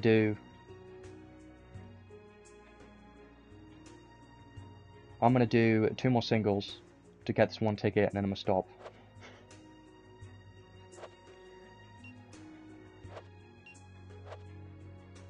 I'll have a look, I suppose. But I did update Steam already and didn't notice anything, but I was only on it for 2 seconds, so... Not sure. There we go, now I've got enough for another ticket, which is going to give me nothing. Great, but you're not going to get anywhere if you don't try, so you have to try.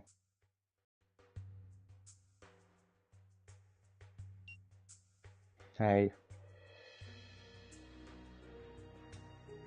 Final ticket.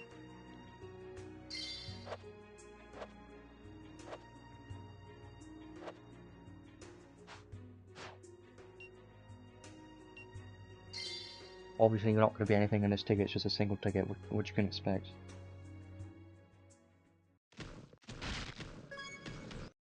Duh. Wow. Okay, well, I think I'm going to stop there for a moment, because like, part of me still wants to pull in this Redux banner, but part of me also doesn't, because I don't need anything here right now, because I've already got the Honey Elixir arc, right? And I don't need any of the other arcs, really. Secret of Mana would be... I don't really need it, right? Don't really need it. The units, though. Riesz, I could use my select ticket on her, but is there anything else I really want? Not exactly, right? Not really, but I feel like Primm could be fun, maybe. Primm could be decent, and that's why I'm tempted, because I would like Riesz and Primm, if possible. That's why I'm considering doing a bit more, but I don't want to use too many crystals, so I'm not gonna. So I'm gonna move over to Steam. And we're going to do some other stuff. Showcase some things, because we do have still quite a bit more that I want to do. Number one, we're going to go back to Val, right? We're going to go back to Val, and I'm going to showcase him, try him out in the unit test play quests and stuff. That's going to be fun. Try out the skills, see what they're like. And then we're going to do the thing that's probably going to take a while. Have a look at all the insight units and see how interesting they look. I think they look interesting, but we'll have to wait and see.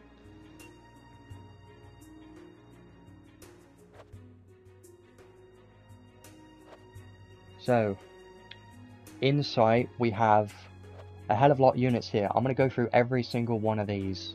Not in depth. If you want to look at their full kits, just make sure to, you know, properly read them in the game. I'm not going to be going through every single thing. I'm going to be having a look at all their insight stuff. But before we do that, let's have a look at Val in his unit test play quest first. So he is currently using Dark Weapon, of course. That's his maximum damage cap potential. And obviously his paid clothes that he doesn't really need. And then those accessories are okay, and obviously all his base skills. And obviously the limited arc, which gives more damage cap. So let's try him out here. I haven't tried him out yet, so this will be interesting to me. Yeah, Riesz seems like very good. A quite useful unit. But I will talk more about it very soon once we get to it. So, his base skill stocks look okay. Skill 1 has 4, Skill 2 has 4, and Skill 3 has 3, so that's pretty nice.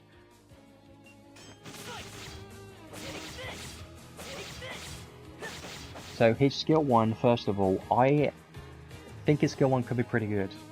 And remember, he's got a Dark Weapon, so his current skills are going to be Dark Attribute. Which is interesting. It makes you think that you can technically use Dark Drive and Dark Attack Ray skills if you have a Dark Weapon, which is interesting. So let's spam his Skill 1, see how it's like.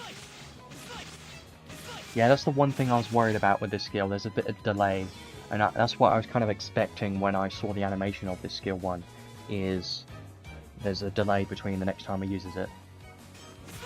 And it's quite close range, but it's pretty fast, and it's 8 hits, which is pretty good. And you can see his damage cap's quite high right now, and it is increasing because of his trait.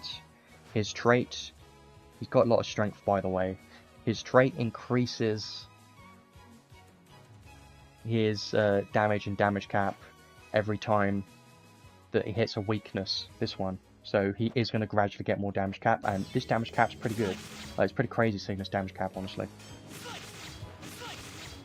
And the last time I saw damage caps like these was on Grimm. On Grimm's damage caps look like this. But you know what's different is Val actually has faster skills.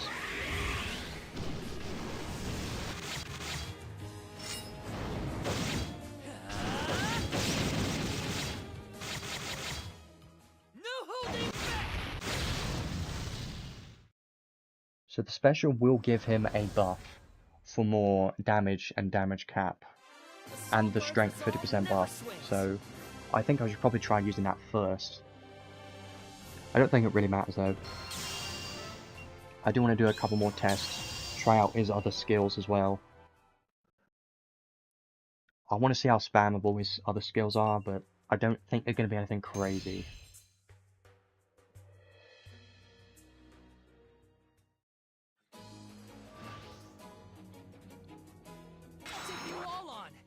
He does have sabers as well, but these don't do anything to skills.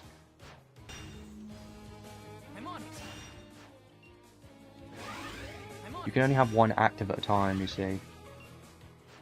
I rarely use them. I never use them.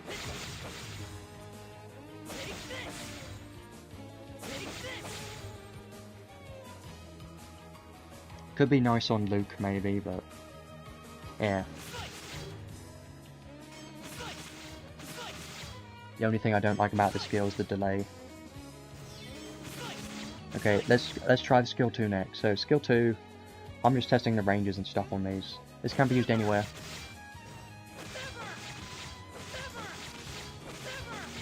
Not bad. I just want to try combos. If it's better.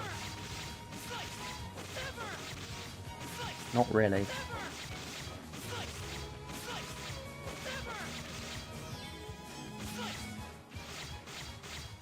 I have to say though, these damage caps are pretty damn good. Even though the skills aren't that amazing, the damage caps do make up for it in a way. Kind of like Arngrim. Arngrim's skills, the hit counts of his skills at least were not that great. But it made up for it because they were quite fast and he had a lot of damage cap. Now his skill 3 seems quite interesting. Let's use it all the way over here. It does have a range, so you can't use it anywhere. If you go as far away as possible, he does have to walk up to the enemy still. Then it pulls the enemy in, then does an attack. But the one thing I don't like about this is the delay. So when I press this button, you know, like pull in, that delay, it does one hit and then delay and then hits. So I never like slower skills, I never like delays because they just kind of ruin the flow.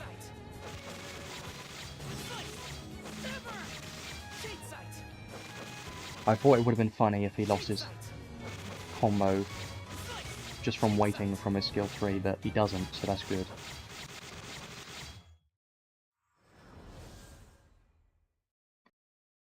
I'm going to do it one more time. I'm going to use a special first this time, that's going to give him a buff, and then just spam his skills and see how it goes. But they do seem okay. They seem pretty decent. Just not on the level of Schaltier, and I'm pretty sure we're not going to get a Schaltier level unit in a incredibly long time. Very long time, probably. But who knows? No one knows. I'm just guessing. Just for you.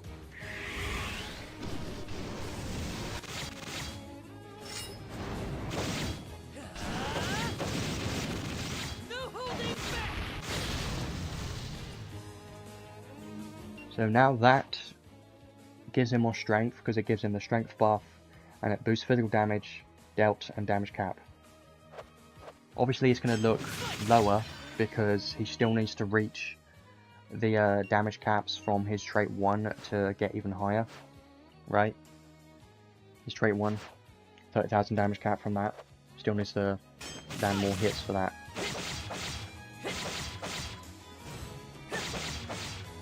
Which you can technically do that from normal attacks, right? With a physical, because normal attacks are physical, so you can notice these normal attacks are going up in damage cap every hit, because, you know, it's increasing damage cap every time, which is quite fun.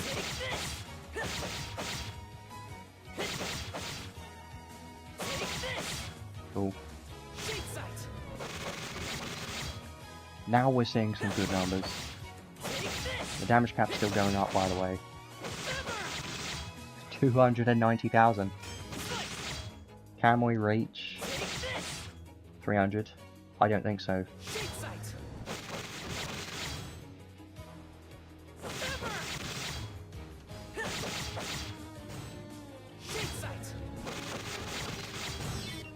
Oh yeah, he did lose that buff already, so it doesn't last... It probably lasts 40 seconds, yeah, it's fine.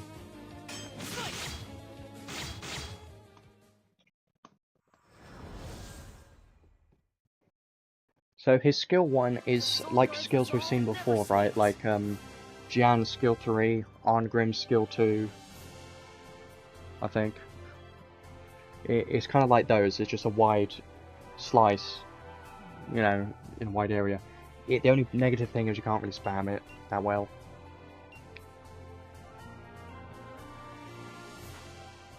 But he did seem to do pretty well. I was honestly surprised with his damage cap in that playtest quest thing, because this is just his base kit, and seeing those numbers, those damage caps, just from this base kit, does look pretty strong to me, but he is, obviously he's got his paid equipments on right now, and this limited arc does give him 6,000 more damage caps, so he does get some extra bonuses there, but you can obviously increase the damage cap further from skills, because this is just his base skills right now, so things like giant killing and whatever, you can put on a bunch of other skills for damage caps. Two-handed sword boost, stuff like that. Could be pretty nice. I wonder if we'll ever get Mystic Favored Sword. Learnable would be interesting.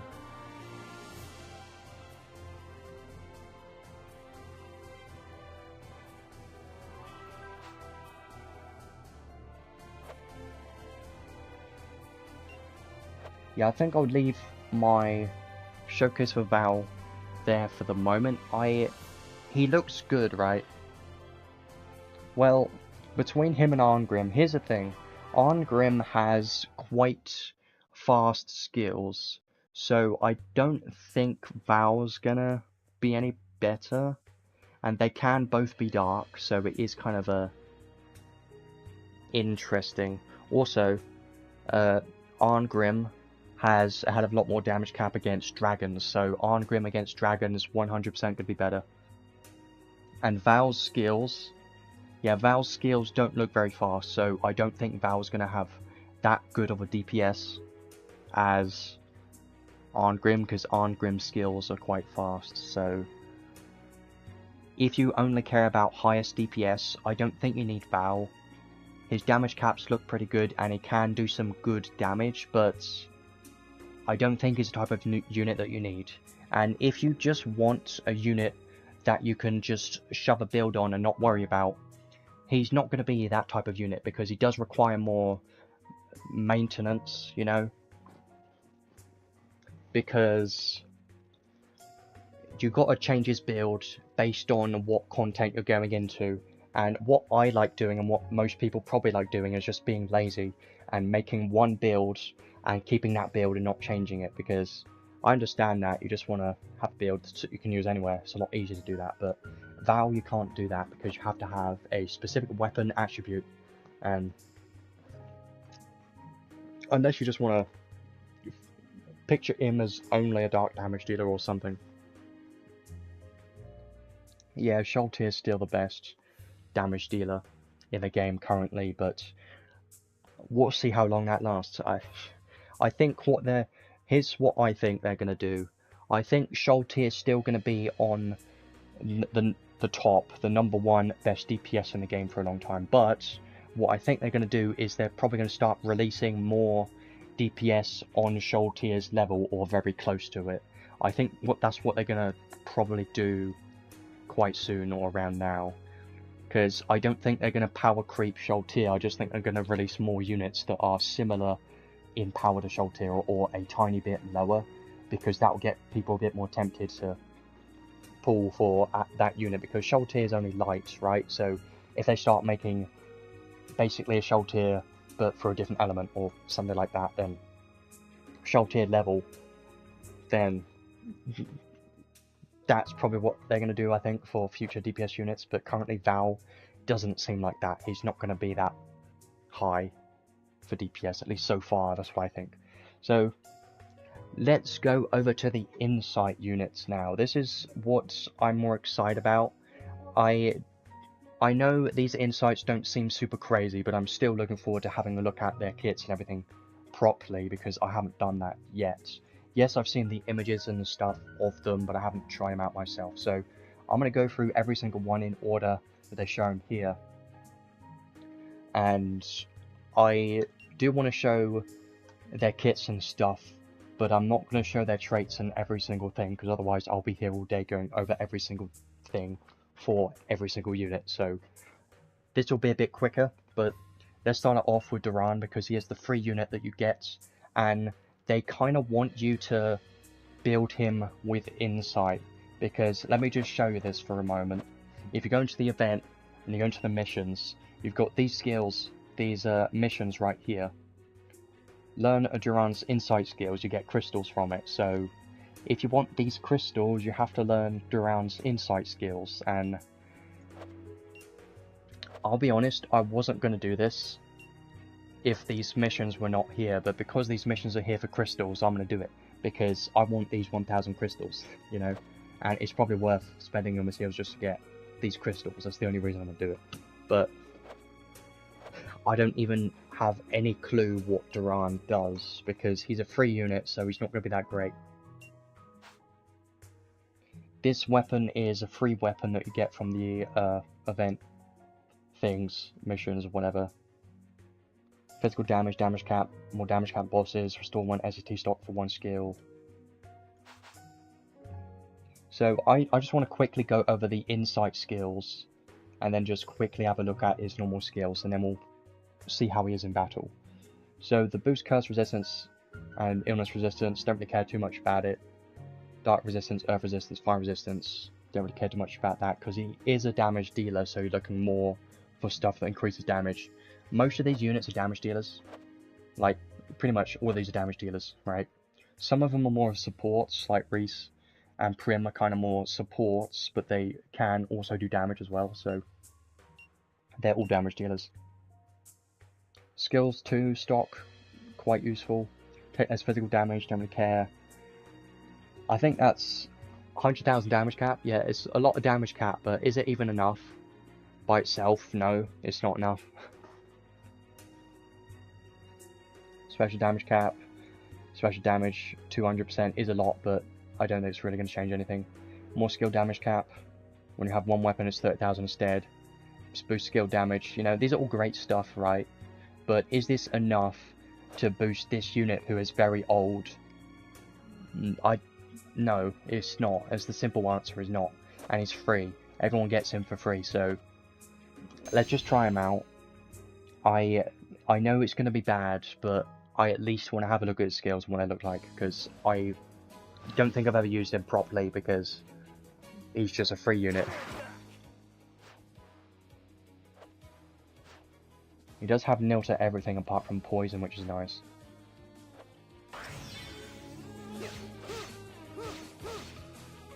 Got triple impact.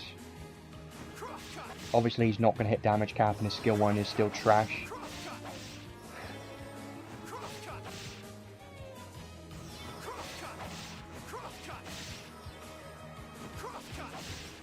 Five hits, but sometimes it does less. Why is his skill 1 so unreliable?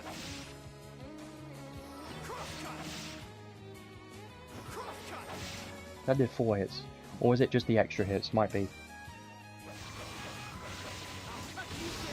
It's so incredibly bad.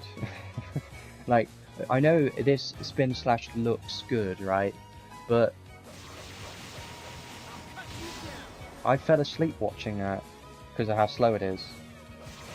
I know, but I know they're crap, but I at least wanted to show them.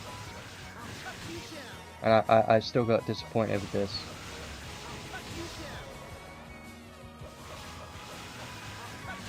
I hate the skill 2, I hate it. Skill 1's alright, but skill 2 makes me fall asleep. And then the skill 3... yeah, I can see that being better, for sure. Got a weird range to it, I suppose. Now it's actually hitting damage cap for once, wow. Okay.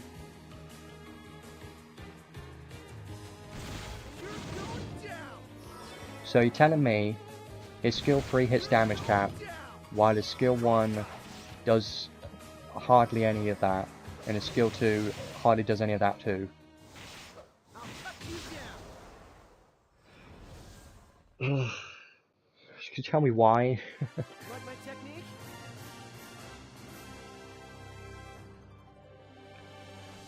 So, I can only picture it. I know what the damage ranking's gonna be.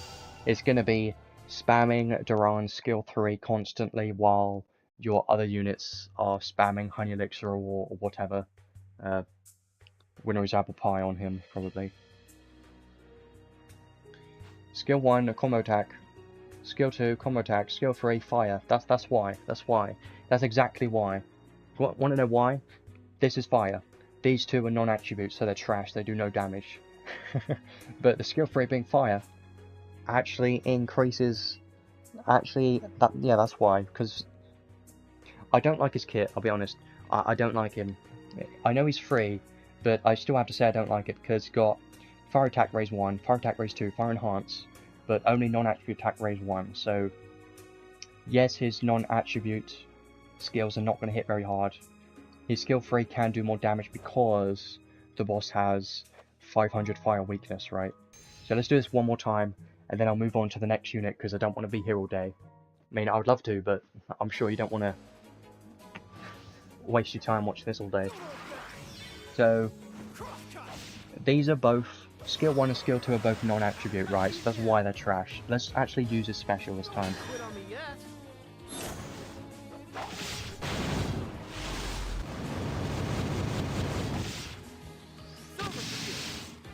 It's still not that great. It's kind of bad because 36 hits not enough. So his only skill is skill 3. Yeah.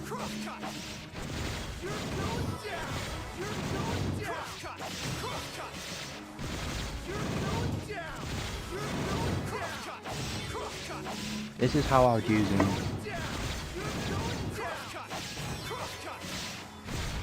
That's how I would use him, honestly.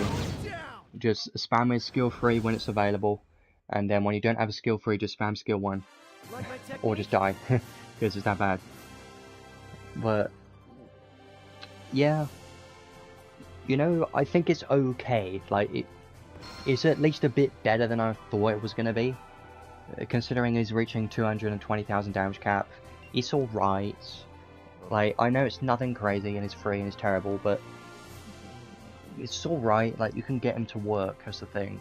But he's not going to be that great. He's still going to be just a low tier damage dealer unit that you don't really need. So let's move on to the most interesting unit in this list, which is Riesz. I still don't know if I said that correctly, but it just sounds right to me. So here is why I think she's the most interesting, because she is a more of a support unit, right? And her trait 2, when she is alive, it increases all allies' physical and magic attack damage by 30%. So while her being on the team, she increases all allies' physical and magic damage, right? But look at her skills. She has this one right here. While the unit is alive, all allies' physical attack damage cap plus 10,000. So this is kind of like a budget Spirit Maiden Sarah in a way, because Sarah increases damage cap while she's just on your team and alive. So Riesz is kind of like that in a way, but obviously Spirit Maiden Sarah is like 100 million times better, but still, it's a similar effect, right? And this is not a buff, it's a continuous effect as long as this unit is alive, and it's not an icon, so it just always applying as long as it's alive. And I really like this.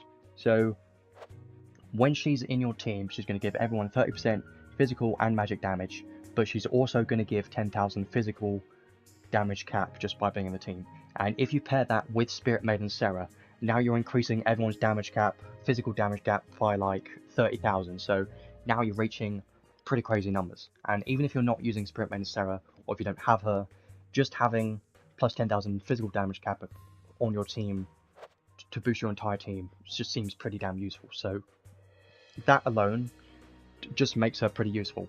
And I think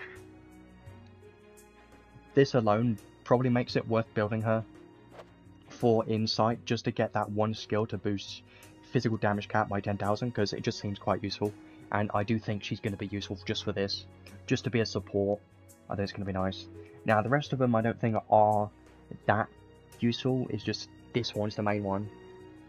Boost blind resistance and curse resistance, thunder resistance, boost movement speed, cut damage taken. 100,000 damage cap does help quite a bit when you're single wield. I don't think her damage potential is going to be that crazy, but I do remember her being pretty fun when she released because of her skill 3. I believe it could multiply the hit counts when enemies were grouped together. It was pretty fun. But they do want you to make her single wield, so that's kind of a problem. Special damage cap, special damage, skill damage 30%. Honestly, it could have been more. 30% isn't really enough. She kind of needs more damage than that. Just have a brief look at her passive skills. Giga Boost is nice. So you do need to have a single wield. So she's single wield spear units, right? Of course, because she has a spear. And you must have a single wield. So yeah, I haven't really looked at the costs. I slowly building him up. I've been building him today a little bit. Also, there is a bit more to this unit. She also has these effects here. So when unit is alive, all allies physical damage taken minus 10%, and then this one magic damage taken minus 10%. So she makes everyone in the team do 30% more damage for physical and magic attacks, and take 10% less damage from physical and magic attacks, and also boost their physical damage cap by 10,000. So that's quite a lot of supportive buffs that she's applying to the team just from being in the team, and that does make her useful. So I do think she'll be quite nice, 100%. Definitely quite a nice unit to have, and that's why I think she's probably the most useful one to have. And also she does have Honey Elixir already, so that is nice, I suppose. But you should be getting Honey Elixir from the trade ticket, so. And she has Goddess Kiss with Honey Elixir. It's a pretty nice combo. Yeah, very nice. Earth, Light, and Earth. So let's actually try her out now. I don't expect too much from her skills, honestly. But what you got to think about is her supportive buffs. If she was in a full team, her supportive buffs would be very useful. Her damage, she is actually hitting damage cap, surprisingly. That's not bad. You know what, her skill 1's quite spammable. I forgot how she was, because it's been a hell of a long time since she released, but her skill 1's actually pretty solid. 7 hits, pretty spammable, and I do like the animation. A faster version of Duran's skill 2. Very true. Seeing 200,000 damage cap, 203,000. It's not bad. Honestly, not bad. Now, her skill 2, I remember this one being a long range attack, I believe, and it's not that great. It's kind of slow, I think. Yeah. It's not that great. It's not hitting damage cap. Skill 2 is my least favourite, honestly. Skill 1 seems better than that. But the skill 3, I think the skill 3 is pretty good, so try that next. She is definitely my favourite unit. I definitely want to get her from my trade ticket later on. I think I will do that. Let's do this again. Try out her skill 3 as well, and her special.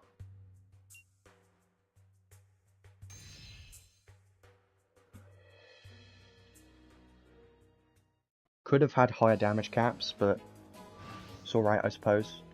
Because she is mostly a support. I still really like that one. So, skill 3. So, the thing with the skill 3 is it's 14 hits, right? Which is not that much. It could have been higher than 14. It could have increased the amount of hits on her skill 3, honestly. But when enemies are grouped together, it does increase the hit counts. And I wish I could show that, but I can't here. But Meteor Thrust, you can see it's got like the clones that come in and attack. Something to do with that. When there's multiple enemies grouped into one spot, exactly one spot, so if you use Theophilus and then they're grouped together and then use this skill, it will increase the hit counts, I believe. That's what it used to do anyways.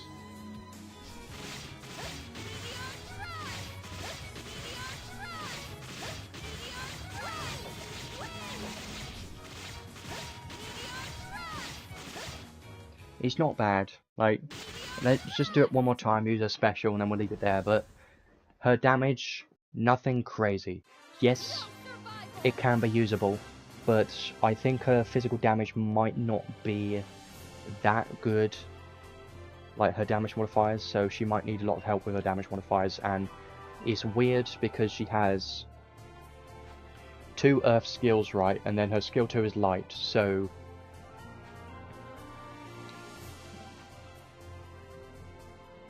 if you're focusing on earth, then her skill 2, you're probably never really going to use it. Let's just do this one more time. I'm going to use a special, and then we'll go on to the next unit. But I do think her maximum potential in a full team, supporting your units, definitely going to be quite nice.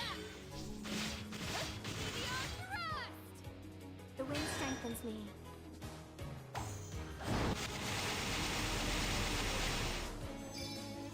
Celestial purification.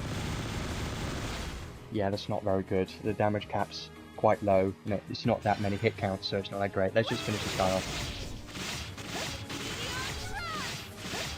The only thing I don't like about a skill 3 is the delay between the next time it uses it, because if I spam this button right now, there's still the delay, but it's not that bad. I just like spamming the skill 1, honestly. So yeah, I definitely think she's the best insight unit just because of her supportive buffs that she gives. Apart from that, she doesn't provide much else. Like, you can make her a healer, you know, a debuffer, a supporter, whatever you want, because she is going to be useful. If I were to build a team with her, I would probably go with Spirit Maiden Sarah plus Riesz, right?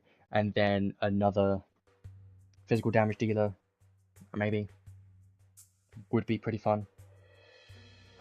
Or you can just make Riesz the main support in your team, but I don't think she has enough to be the main support, because she doesn't have any healing magic spells, right? She doesn't have any debuffs or anything. She does have like grand phases and stuff, but they're not that useful, so you kind of want another support unit in your team as well as her. And she can chip in some damage as well. So next unit, Angela. Now, she was a fun unit when she released. She was pretty good, right?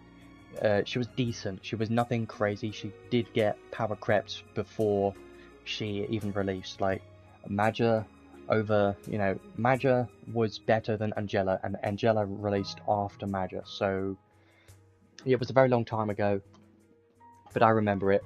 I thought she was going to be very good, and she was good for some time, but when she came out, she was still very underwhelming, and this insight on Angela is very underwhelming.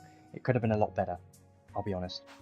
So she's a mage, and I was hoping that she would have like some geyser spells, geyser skills I mean, and just more damage in general, but she doesn't have that, so it's kind of disappointing.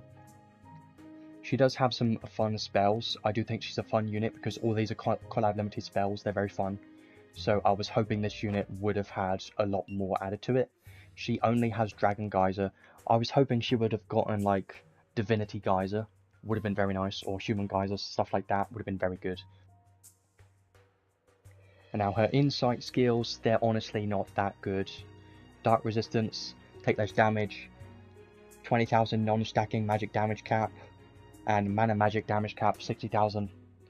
Yes, it's good, but where's the damage? Like, where's the damage? Where's the damage? Yes, you've got the damage cap, but how can you reach it if you don't have the damage for it? You know? And that's literally it. Like, she's got no other insight skills, just these 4. It's not enough. It's really not enough. Like, the damage cap is nice, yes, but she needs more than just the damage cap. She needs more damage. Yes, she has a couple more skills in here to increase the damage, but it isn't enough. It really is not enough. Use 5% of max HP for damage.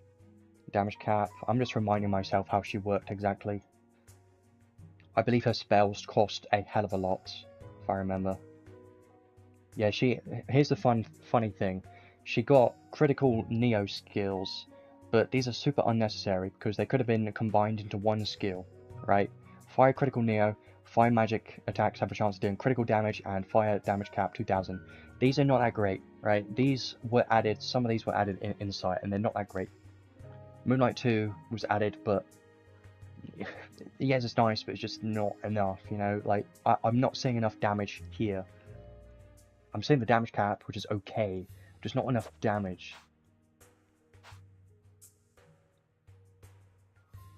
Yeah, here we go. Here is why she was, here is why she was a bit more difficult to use, and she couldn't use that many spells because of this trait too. Give Mana Magic an anti-boss type effect, right? But it uses 3% of your max MP to deal 100% more damage. So 3% of your max MP. She is using a percentage of her MP every time she casts a spell, which does end up being quite a lot, and she's also got, you know, Magic Aura. So let's actually try her out now and see what she does. She does have a decent staff, it's pretty nice. Armor is pretty nice. But is this really enough to make her useful? Well, let's find out. I think I already know the answer, and the answer is no, it's not. So I'm going to try each one of her spells. This enemy does count as a boss, so she's probably going to hit damage cap. She should. If she doesn't, I'll be very disappointed.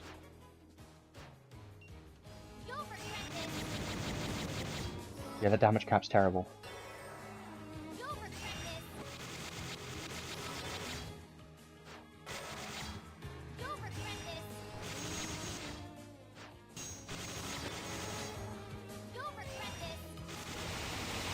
Yeah, Stun Gust was always a good one. Thunderstorm. These are, remember, these are stacking spells. So all of the damage cap you're getting from Insight, the non-stacking damage cap, isn't applying to any of these. And you can see this damage cap is... That's a pretty nice spell. But it is more expensive. And Dark Force was pretty nice, I remember. Yeah, it's nice, right? Like, I still like the animations. I have no complaints with the animations. But you can't really spam enough these spells. Now, Ancient Curse is a main one, right? So how much is this going to do? Let's see.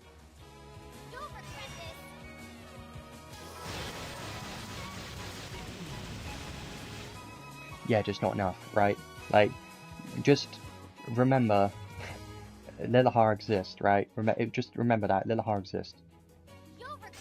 And then you're seeing this damage cap numbers. 156,000 times 30. Just not much, right? And that is a non-stacking spell right there. The other ones are stacking spells. I don't think she's gonna be that useful. Like, yes, you could probably make her work in PvE, but here's the problem. She doesn't have enough MP to, you know, last long enough in most stages, because a lot of bosses nowadays have a hell of a lot of HP, right? And she uses a percentage of her max MP to boost her damage, and you can't remove it because it's on her trait too. And because of that, you're definitely going to run out of MP quite quickly if you're spamming these spells. So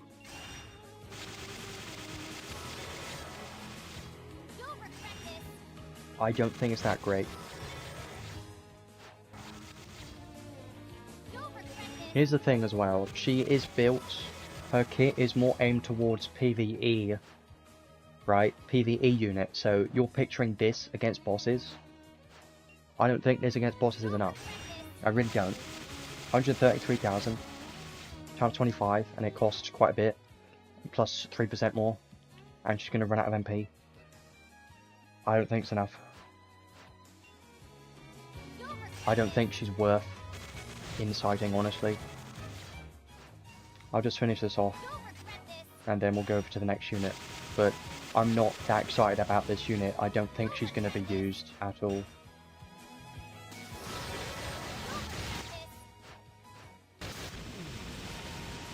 Yes, the animations are fun, but that's about it. That's about it. She's a fun unit because the spells are fun, but I wish the unit was actually better.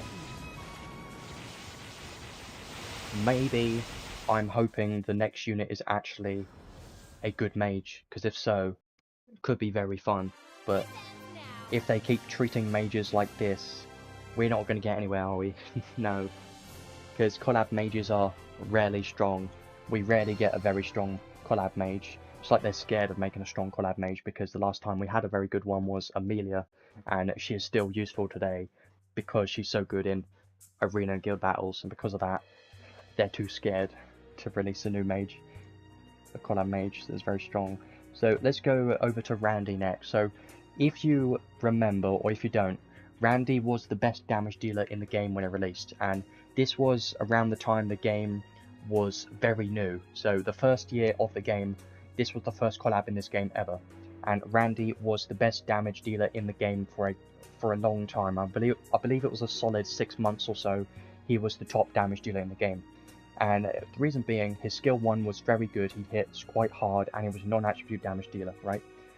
Obviously, you can't expect him to be doing that anymore, because it's been like 5 years or so, probably longer, I don't know, it's been a hell of a long time since he released, so these units, you can't be expecting them to do that much. But let's have a look anyways. His skills did get changed, so I am quite interested to see how they do. He used to be used dual wield, but they did change his kit. Well, they added stuff to try and make him more single wield. Let's have a look at what he has. Insight, stun resist, curse resist, dark resist, light resist. Skill stock 1 is quite useful. Movement speed, cut damage taken, anti-type damage cap, quite nice. Special damage cap, insight no attribute damage cap plus 10,000. That's good, but it isn't enough by itself. There isn't that much damage cap. It could have been 100,000. It would have been a lot better. But 10,000, it doesn't really help this unit enough. No attribute damage, 80%. Does help quite a lot, honestly. 80%. Very good. Now, what else did he get? Can't be sure exactly. But, I mean, there's not much else here. He has a hell of a lot of killers. And Dragon Slayer. Soldier Mastery, Sniper Slayer.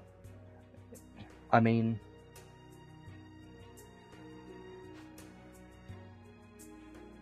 technically you could still dual wield him, right? And I was hoping he would have more damage cap, but I'm not seeing that much damage cap here. Because this plus 10,000 just doesn't look like much unless I'm missing something around here. I know he's got transcend skills, but there isn't much. Well, let's try him out anyways, see how he does.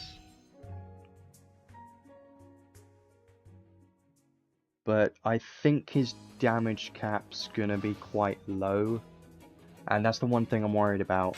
I was interested in making him dual wield, and like, you know, he could be fun there, but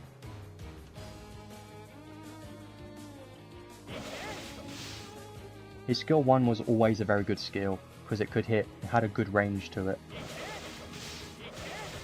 And it's pretty fast and spammable, but you can see his damage cap was just not there. It needed 100,000 more damage cap to at least be somewhat useful. So I just don't think this damage cap is enough. You probably have to dual wield him for it to be somewhat, for it to be good. So let's actually see his hit counts. 9 hits for a skill 1, actually very solid, right? Very solid. And it does launch the enemy into the air as well. Pretty good. Skill 2 does have the extra damage cap added to it, I believe. 30,000 damage cap. And they did increase the hit counts, but you know what's funny? Is the hit counts of the skill 2 are less than skill 1. But that is because it does get 30,000 more damage cap, but for single wield, the 30,000 doesn't really help enough if skill 1's better. And then the skill 3 has got the biggest change overall. And I'll tell you why. This one used to be he did a Beyblade attack basically, where he spun around, did a bunch of attacks, it usually missed most of them.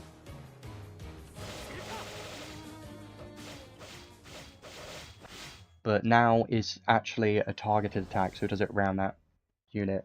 Yeah, he's a lot worse than I thought. I don't know why some people said that they wanted to get his insight. I'm kind of confused now. Like, I know some people like Randi. I know like people like Randi, but why would you want to get his insight? Because at least him single wield, it's not that much. Like, I'm looking at it right now on my phone and it's just, does it? Yeah, I'm gonna try it one more time, but I'm not that impressed. I will check it. Let me just check again.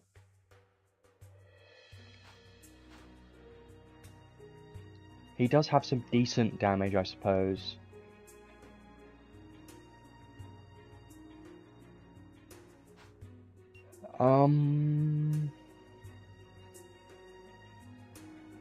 I kind of want to add up his damage caps if he were to be dual wield instead.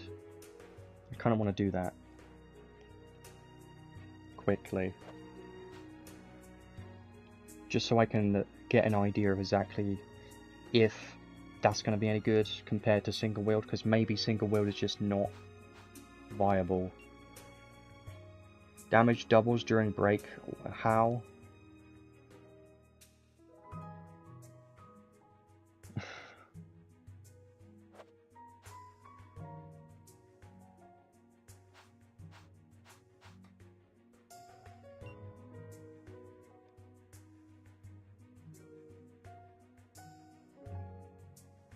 No, he's not. Plus 20,000 and plus 10,000. I believe it was I don't know who, but there's someone else. Yeah, I'm pretty sure it's someone else. But he, unless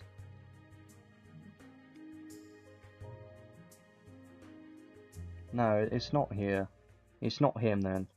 Yeah, it's more terrible than I thought it would be. Let's do some math here. I know people don't like math. I'm gonna do it for you. 10,000. I'm gonna add up some numbers just to see what his dual wield potential could be, and if it's even viable as an option. 9,000 times 3. 65,000, not bad. If you're hitting a boss, that's plus 5,000, it's not bad. You know, maybe dual wield is the way. I think that is the way, because so far I'm at 70,000, 72,000. And this one's plus 3,000. Okay. 75,000 damage cap dual wield, not bad. And the equipment, 3,000 more damage cap. 78,000 damage cap, nice. So, I believe, yeah, here we go. So, I believe if you want to use Randi, you have to have him dual wield. Because when he's dual wield, he can have about 78,000 damage cap. But on your skill 3, on your skill 2 I mean, on your skill 2 it's going to be 108,000 damage cap dual wield. So, it's okay, right? It's nothing crazy. And this is just base skills. So, base skills, I think he's going to be okay. Let's do this one more time, but I want you to be aware that he's going to be a hell of a lot better dual wield, because single wield, he's losing out on quite a lot of damage cap because he doesn't have really that much in his kit that is forcing him to single wield. So because of that, he's going to be much better dual wield. 100%.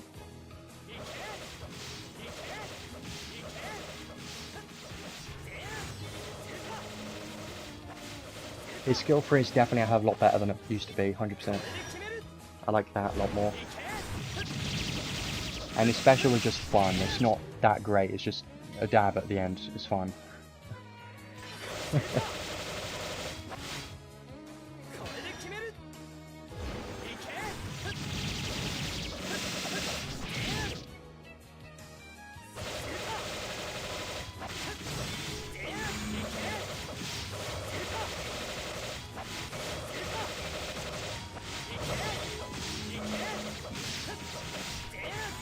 Okay, so here's what I think, right?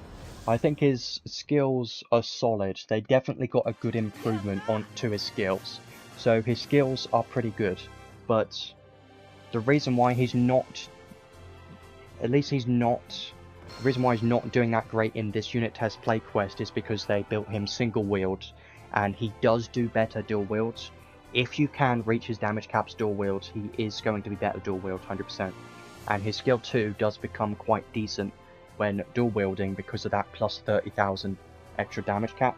So I can kind of see why some people were interested in Randi now, because he can reach 78,000 damage cap dual wield with his base kit, and that is not terrible. That's more acceptable when you think of it like that.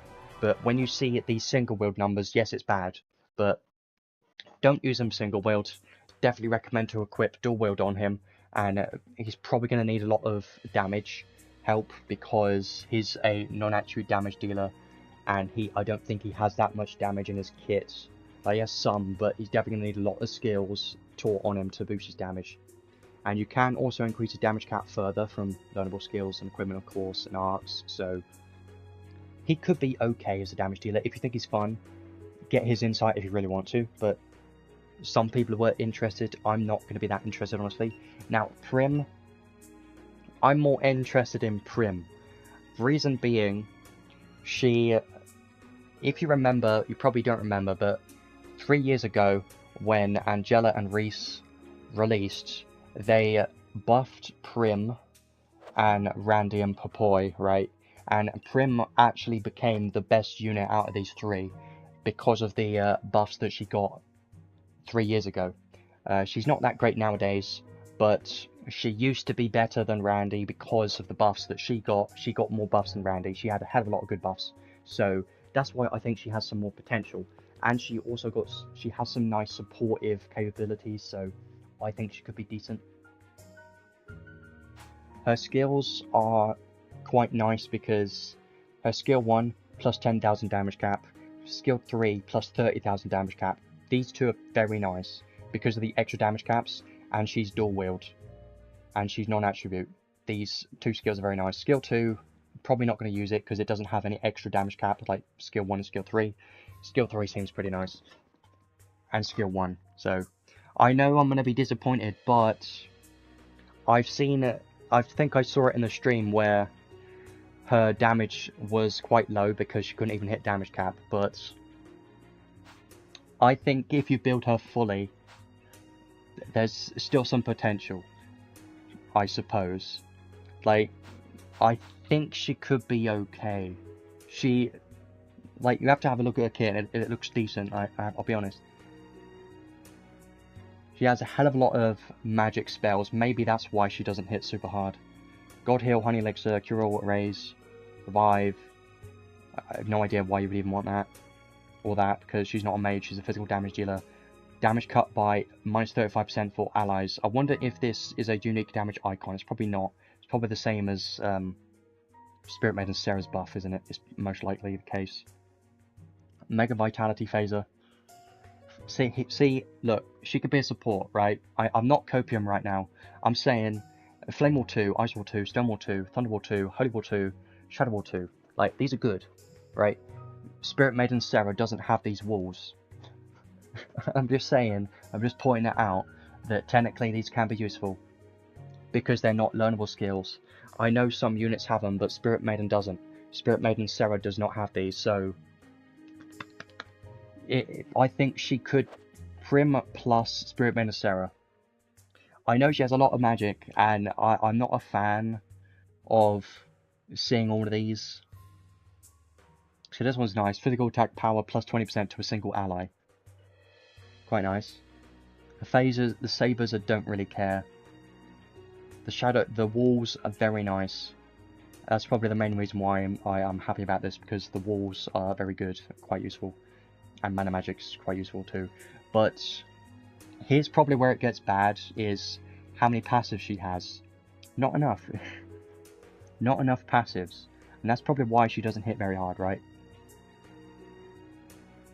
Because she's non-attribute and dual wield. Sacred Guardian's pretty nice. She can be a healer, technically. It's funny. So Insight, Blind Resist, Illness Resist, Dark Resistance, at least 10 MP costs, support magic users minus 15% MP. Yeah, too many magic. Take less physical damage taken, take less damage, and the rest here. You know, I got disappointed the moment I read this. Non-attribute damage cap plus 8,000 is just almost as bad as Randy's plus 10,000. It's not much. And then non-attribute damage plus 50%. Not as much as Randy's 80% damage, but okay. I suppose why they didn't give her much insight passive skills is because they thought that she didn't need as much because they buffed her like 3 years ago. So yes, there's not much here, I agree. You know what, I'm gonna do it again. I'm gonna compare. I'm gonna add up damage caps again because I want to know. I know she's not gonna hit the damage caps in this unit test play quest, so I'm gonna do it right here. So 5,000. I think it's gonna be quite low. It's probably, if I were to guess, Randy might be a bit better as a damage dealer, if I'm honest. But that's just me guessing. And that seems like I'm right. So far, yes, her damage cap doesn't look like enough. Yeah, it's definitely not enough. 100%. Twin wheel boost is nice. Yeah, I can see the problem now. Her damage cap is the problem. But she does have a new weapon. Physical damage cap 35%, damage cap 3,500. 82 cover speed when unit has buff, strength plus 20%. It's nice. Let's actually try her out now. But yeah, I see the problem.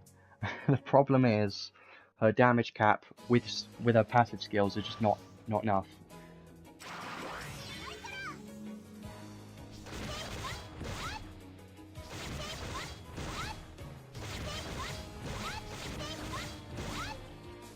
Yeah, she's currently not hitting damage cap, but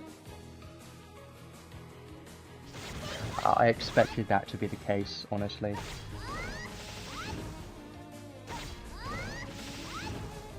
Her skill 3 is the most interesting one. Yeah, they basically just made her full support, pretty much.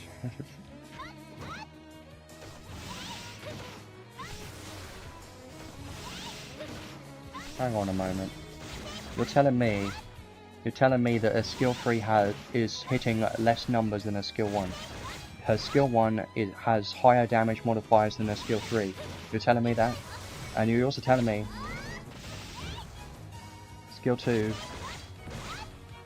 skill 1 and skill 2 damage modifiers are pretty similar. And then the skill 3 is just... Yeah, I definitely see the problems, at least. And then the special just gives a barrier.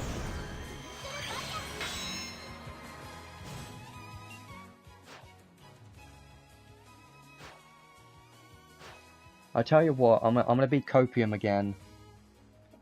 You can give her Goddess Kiss, make her a Honey Elixir spamming unit because she's non-attribute dual wields, and she has supportive skills.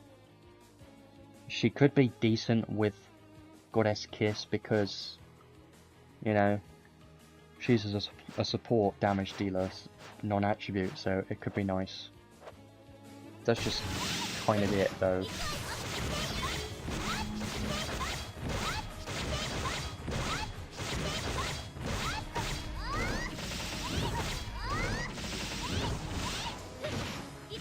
Yeah, I see the problem.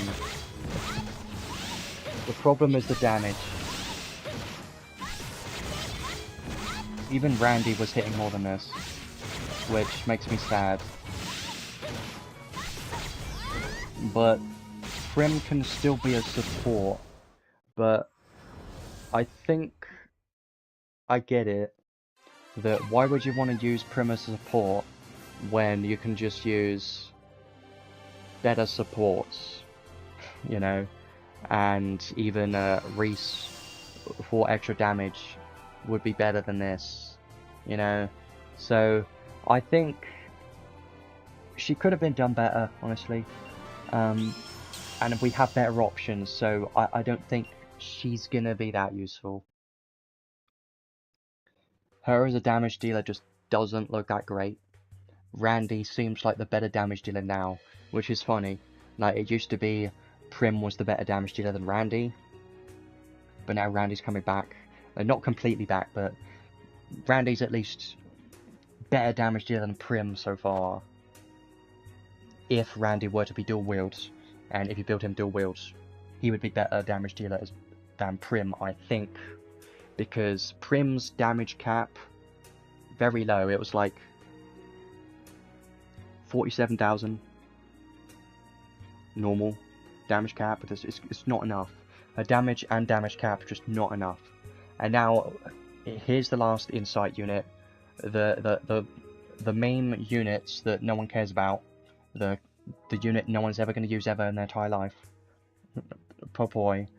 She was always the worst unit from this collab, and some people were hoping, maybe, well, nobody was hoping, but I'm just saying, maybe there's a chance that she could have been a decent mage if they gave her some geysers and enough damage and damage cap. She could have been somewhat usable.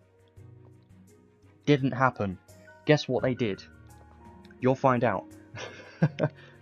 It's kind of a joke, really. So I'll tell you what they did.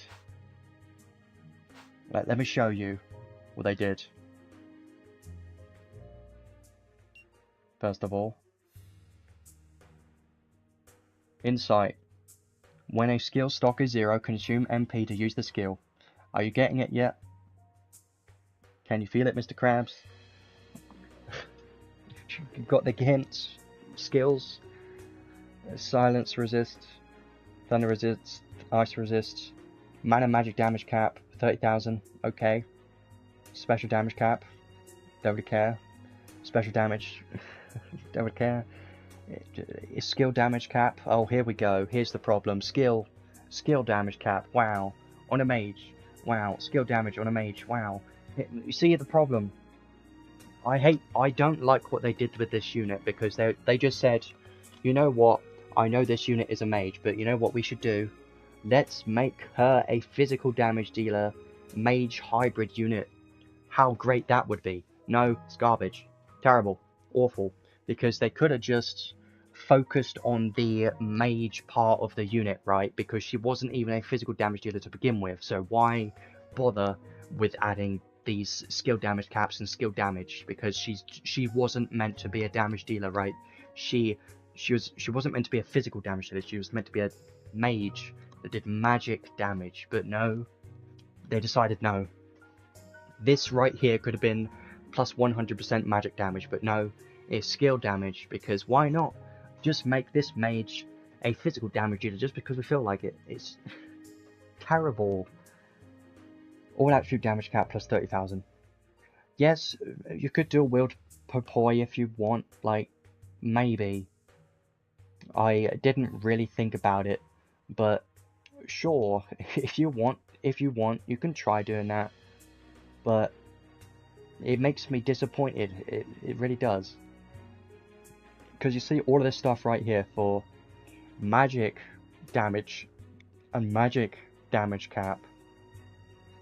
Well, we'll have a look at that in a moment. Thaumaturgy Ring Plus, Maglion, Elemental High Drive, High Boost. You know, you see, oh, this is a mage. No, it's not. It's actually a physical damage dealer. She's got 100% skill damage. Wow. I'm still mad. Mana attack, magic damage, 20% damage cap, 2,500 physical attack and magic damage taken. Boost physical damage based on intelligence. Maximum plus 20%. So let's actually try her out now, right? Shall we? This is going to be weird. It's going to be weird. And I'm not going to be surprised. So she's a mage, right? So let's actually use her as what she was originally intended. A mage. I hate that spell. It's awful. Terrible. That one's terrible too. It's awful. It's pathetic. Awful. A tiny bit better. It's still terrible. Oh, God. What the fuck is that? Yeah, I'll be honest. I forgot the animations of these, but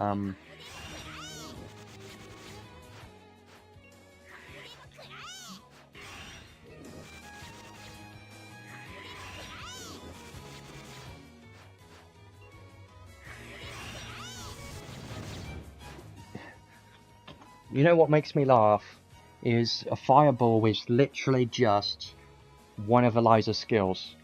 Like, literally is. Literally just one of Eliza's skills.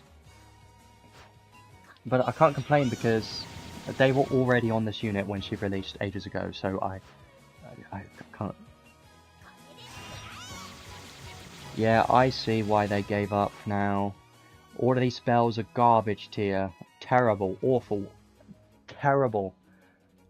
Wow, they're terrible. Maybe Evil Gate can be okay, right? Maybe the somewhat decent spell, even though it's slow, it's alright. Burst is, I mean, it's something, but Exploder is also just one of Eliza's skills, by the way. And then you got, like, I can't be the only one that thinks Gem Missile is the most pathetic magic spell you've ever seen in your entire life. Like, let's ignore that for the moment. Now, let's actually try her skills. So, they tried to make her a physical damage dealer, right? Let's actually see what these skills are like and if they're actually any good, right? Yeah, it just makes me laugh and annoyed at the same time.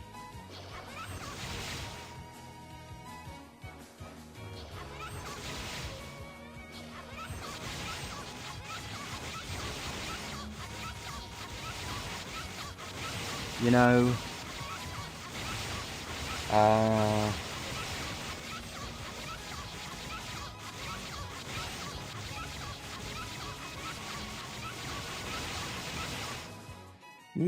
it's something, yeah, it's, well,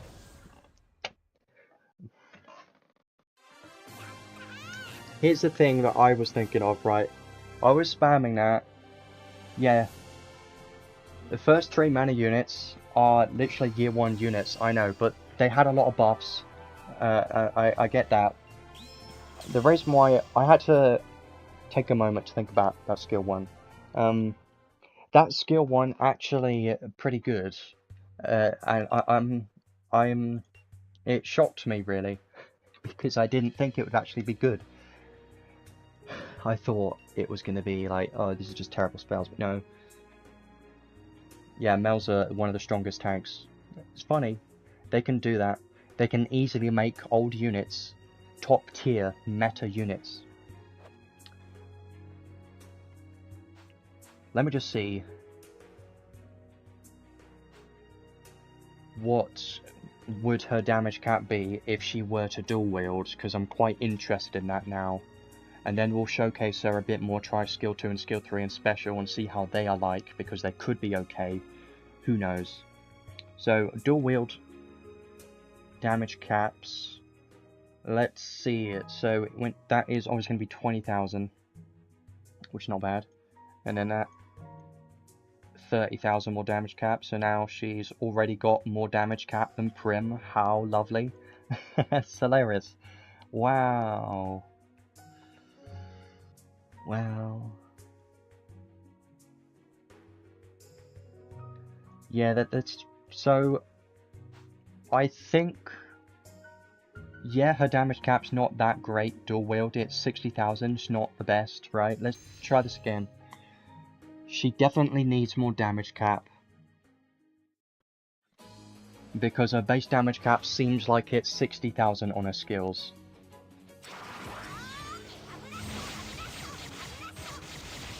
I think it's hilarious.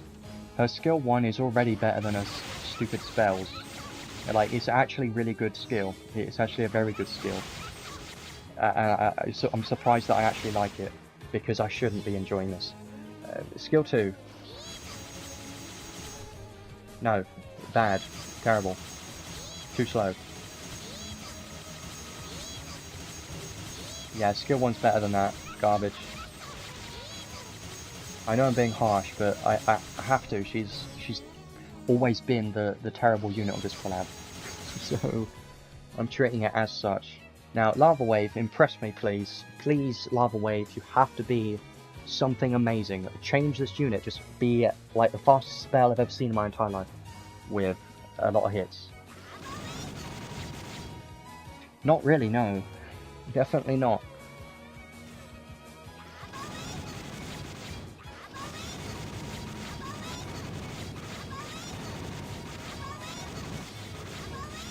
I'll be honest, I don't like her screaming every time I use a skill.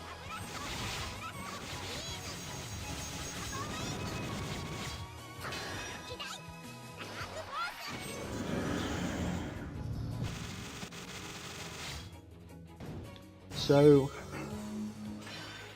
I think, well, you know, I think this is interesting. Like, I can't really say much more than it's interesting.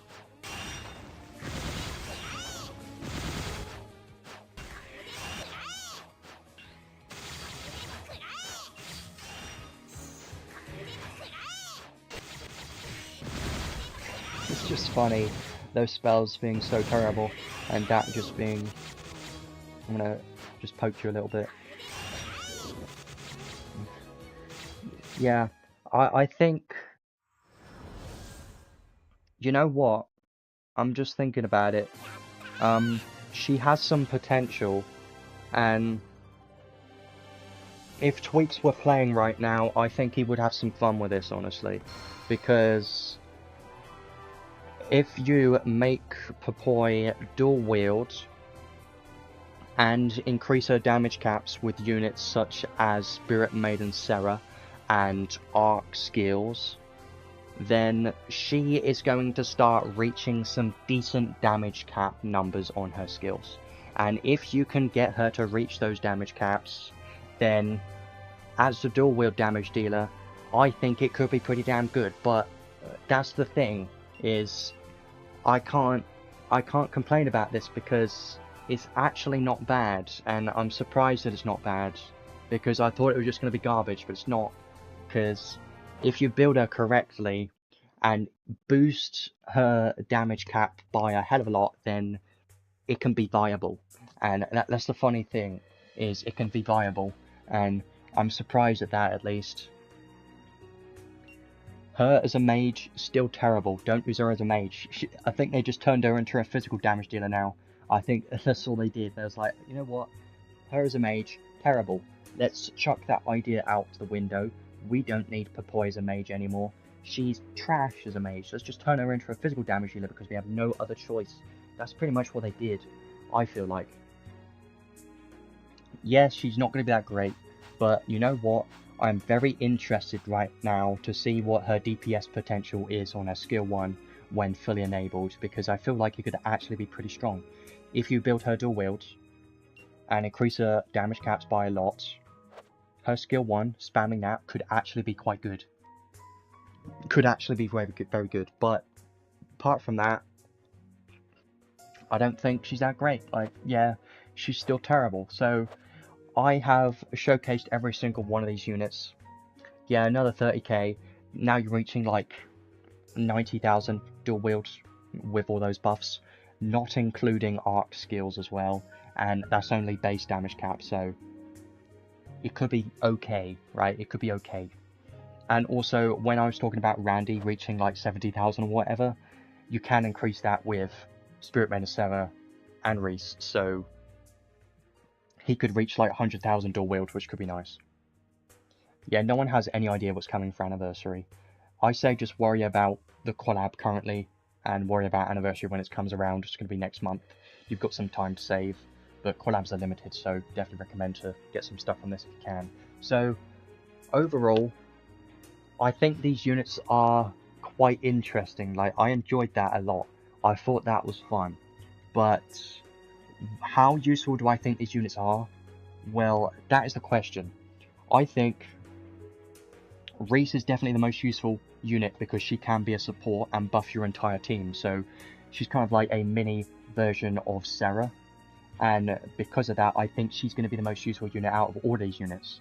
And then, surprisingly, the second best unit here, in my opinion, is going to be Randi. Because Randi, when fully built as a dual-wield damage dealer, actually has decent damage caps. It's not crazy. It's only around 70,000 or so. But it can be increased, of course. And because he's dual-wield and non-attribute, it could be okay. And his skills got a nice improvement, so Randi could be okay dual wield. If you fully build him, he could be decent now. Not top tier at all. Not anything anywhere close to that, but more usable. Let's just say that. Usable. They're usable. He can be okay. That's all you're really expecting for these units, okay? You can't expect more than it's fine. Like, I know I'm on fire right now, but it's fine. It's usable, it's fine. And then number 3 on my list is where I got no idea, because Riesz and Randi are probably the only two that are kind of useful. Well, Riesz being the only useful one, Randi is only if you care about Randi at all. If you don't care about Randi, you don't need to build him whatsoever. He could be fun, but apart from that, Duran, just build him for the 3 crystals, that's it. Angela, don't even bother building her because she's not that great. Primm, terrible damage cap. Probably don't bother because we've got better supports available, but if you don't have many supports, she can be useful. But apart from that, don't bother. Popoi, it's kind of funny what they did with her, but she can be used. She's more of a endgame tool for players to mess around with, I think, because newer players, I don't think they're going to be able to get much out of this unit. But for players that have a lot of, you know, physical damage tools available and damage cap tools available, she could be fun to mess around with. But apart from that, don't bother. So, Duran is okay. It turned out his skill 3 was the only skill that was actually usable. His skill 1 and skill 2 kind of trash. Well, his skill 2, terrible. Skill 1, alright I suppose, but skill 2, terrible. So bad. I still recommend to build him just because he's cheap apparently to build, and you do get all the required materials from the event, and you do get crystals just to get his insight skills. So I recommend building him just to get these crystals, that's it. And you will be able to use him in the upcoming damage quest time trial thing event, and you will get some more crystals from there as well. So I do recommend building him just for the crystals alone, that's it. He's not that great of a unit, but just build him for the crystals, that's about it. So, yeah, I think I've said all I can about all these units. They are interesting. Riesz being the number 1 choice here, the only one that's actually going to be useful. And Randi, the only actual decent damage dealer, and everyone else kind of trash, honestly. Yeah, we do get his materials, meaning all the required materials to learn his skills.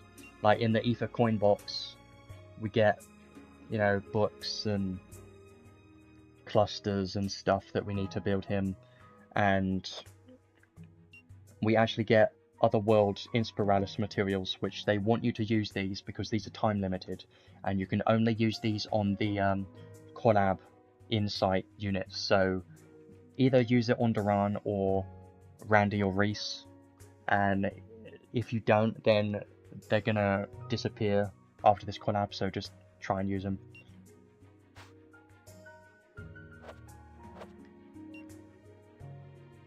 And they do provide you with more materials here. If I go to received list, you get a rainbow potion for Duran, you get, you know, some boxes there, you get the radiances, you get the splendor that you need, you know, you get all these grimoires and some materials that you need for him. So yeah, you definitely get a good amount of materials to build Duran, so that's the only reason why I have started to build him, because they provide you with the materials. So I've been working on building him up, and it's actually quite easy. And you might as well get his ward, because 1% physical damage when you have a sword equipped is useful, even though it's only 1%. It's useful to have, right?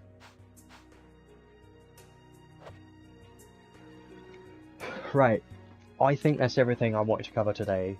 It's been almost 3 hours, which is quite long, but it's been fun at least. Well, I'm just glad people like these streams or videos whenever you watch it, because I like doing them, and if people didn't watch them, I wouldn't do them probably. I just do this for a habit, you know, just for fun, but I like helping out people whenever I can. I play these games a hell of a lot. Well, I haven't been playing Lost Cloudia that much recently, but it's still the main focus of the channel at least, and I enjoy this game the most when I do these streams, I'll be honest. Throughout the week, I mostly just auto farm and do the events and don't play it too much and play other games. That's kind of what I do. So, I think I'll leave it there for today. My conclusion on this collab, number one thing, Honey Elixir, right? Everyone wants Honey Elixir. If you don't have Honey Elixir, this is the number one collab for Honey Elixir because it has that skill. Apart from that, there are some interesting insight units, like Riesz is a pretty good insight unit. Val, he's not bad. I think he's definitely going to be a strong unit if you manage to get him, and if you don't have many options, he's going to be pretty good, but he's a bit more difficult to build because you have to put on a specific element weapon, and if you don't have that weapon, the weapon element that you want to equip on him, like a dark sword for instance, then he's not going to be that great.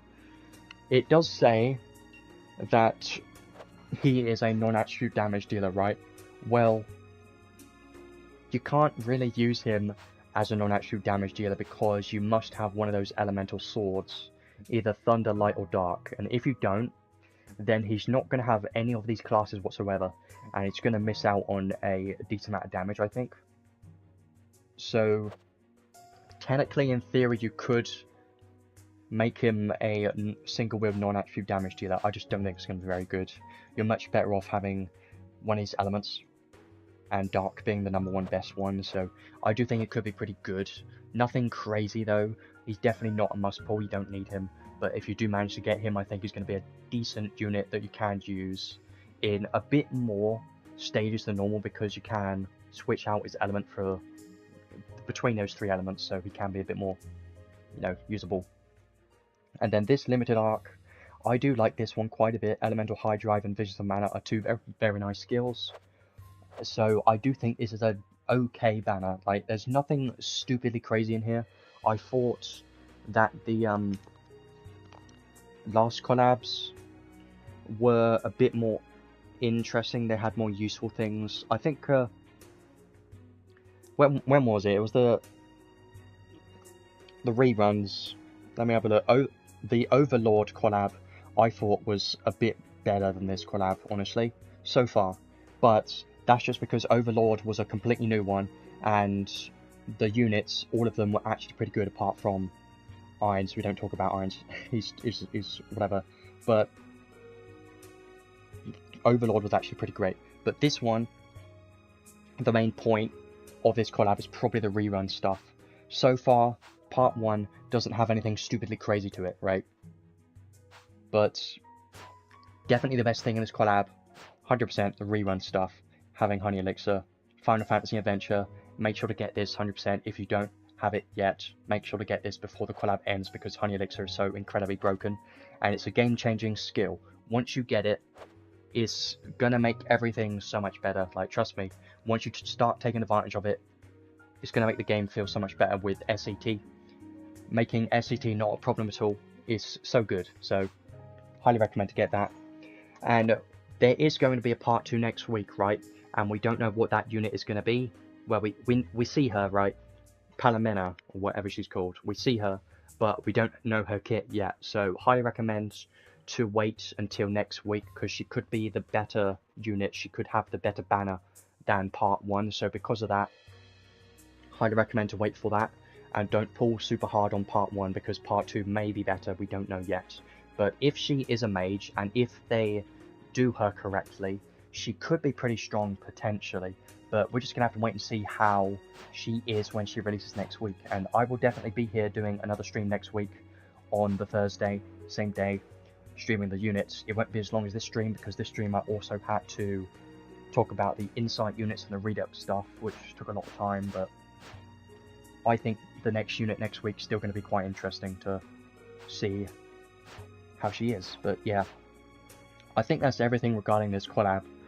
This is one of the better collabs to get in this game because of Honey Elixir, and this collab has had, I believe, this is the 3rd rerun now, I think so. Either the 2nd or 3rd rerun.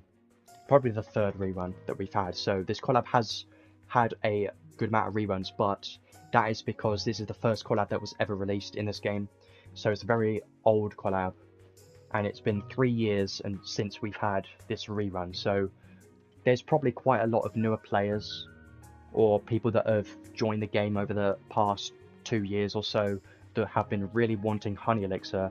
Well, now is your chance, and that is great because we get a free select ticket where you can get it for free, so perfect time to be playing. Honey Elixir is great. That's really all I can say, right? So I think that's everything. I don't think there's much else to mention. So far nothing seems anything game changing, right? There's no stupidly meta things that have been released today, but Honey Elixir being the main draw of this collab 100%, that's the main thing. That's the, like, basically just slap on the Honey Elixir sticker on this collab, that's basically what it is, right? The units do seem quite interesting though. I think Riesz is going to be very nice as a support for boosting damage, and damage caps can be great. So I will leave that there. The event seems okay, but it's another one of these events that doesn't have a world map, and I'm a fan of events that have world maps because they're more interactive and interesting. So I think this is more of a basic event. Yes, it has good rewards in it, and it's got the typical, you know, drill house quests where you can, you know, I think every event has these now. Nowadays, every event has those. I think it's a decent event. There's nothing crazy about the event, right? So this collab lasts 2 weeks, which honestly, 2 weeks isn't very long for a collab, but reruns usually last 2 weeks, so there's nothing new. But just to make sure that you get everything that you can in the next 2 weeks, because collabs are limited, and I always have to say it, but they may never come back, we never know. Make sure to do these stages. This one gives the select ticket in the trading space, and then this one gives the temple ticket, so make sure to do those 2 stages 100%. Get this temple ticket, could get something. This does allow you to reroll, because you can go in the event and get this temple ticket and then use that as part of your reroll. So if you're thinking of starting a game or starting a new account, now's a good time, because we do get that guaranteed temple ticket. But if you want an even better time, wait till next week, because next week we should get a part 2 temple ticket and even more tickets. So wait till next week if you're thinking of re-rolling. Definitely a good time to be starting in a collab. And Anniversary is going to be next month, which should be interesting. Anniversary always has a bunch of, you know, free stuff being given out, so I always like Anniversaries for that reason alone. So I will leave it there for today. Thanks everyone for being here and just watching this video, or stream whenever you're watching it. I'm going to be farming this event and definitely messing around with Honey Elixir, so I'm going to be teaching Honey Elixir on a bunch of my units now, because I definitely need to do that. I wish this gave crystals, but whatever. Honey Elixir definitely going to be teaching out on a bunch of units now, and it's going to be quite useful. Very nice time. Don't think there's really anything else I need to say, so I'll leave it there. I will add the timestamps in the next hour or so don't worry about that, and I suppose I'll see everyone next week for part 2, because that'll be interesting. So yeah, thanks for being here.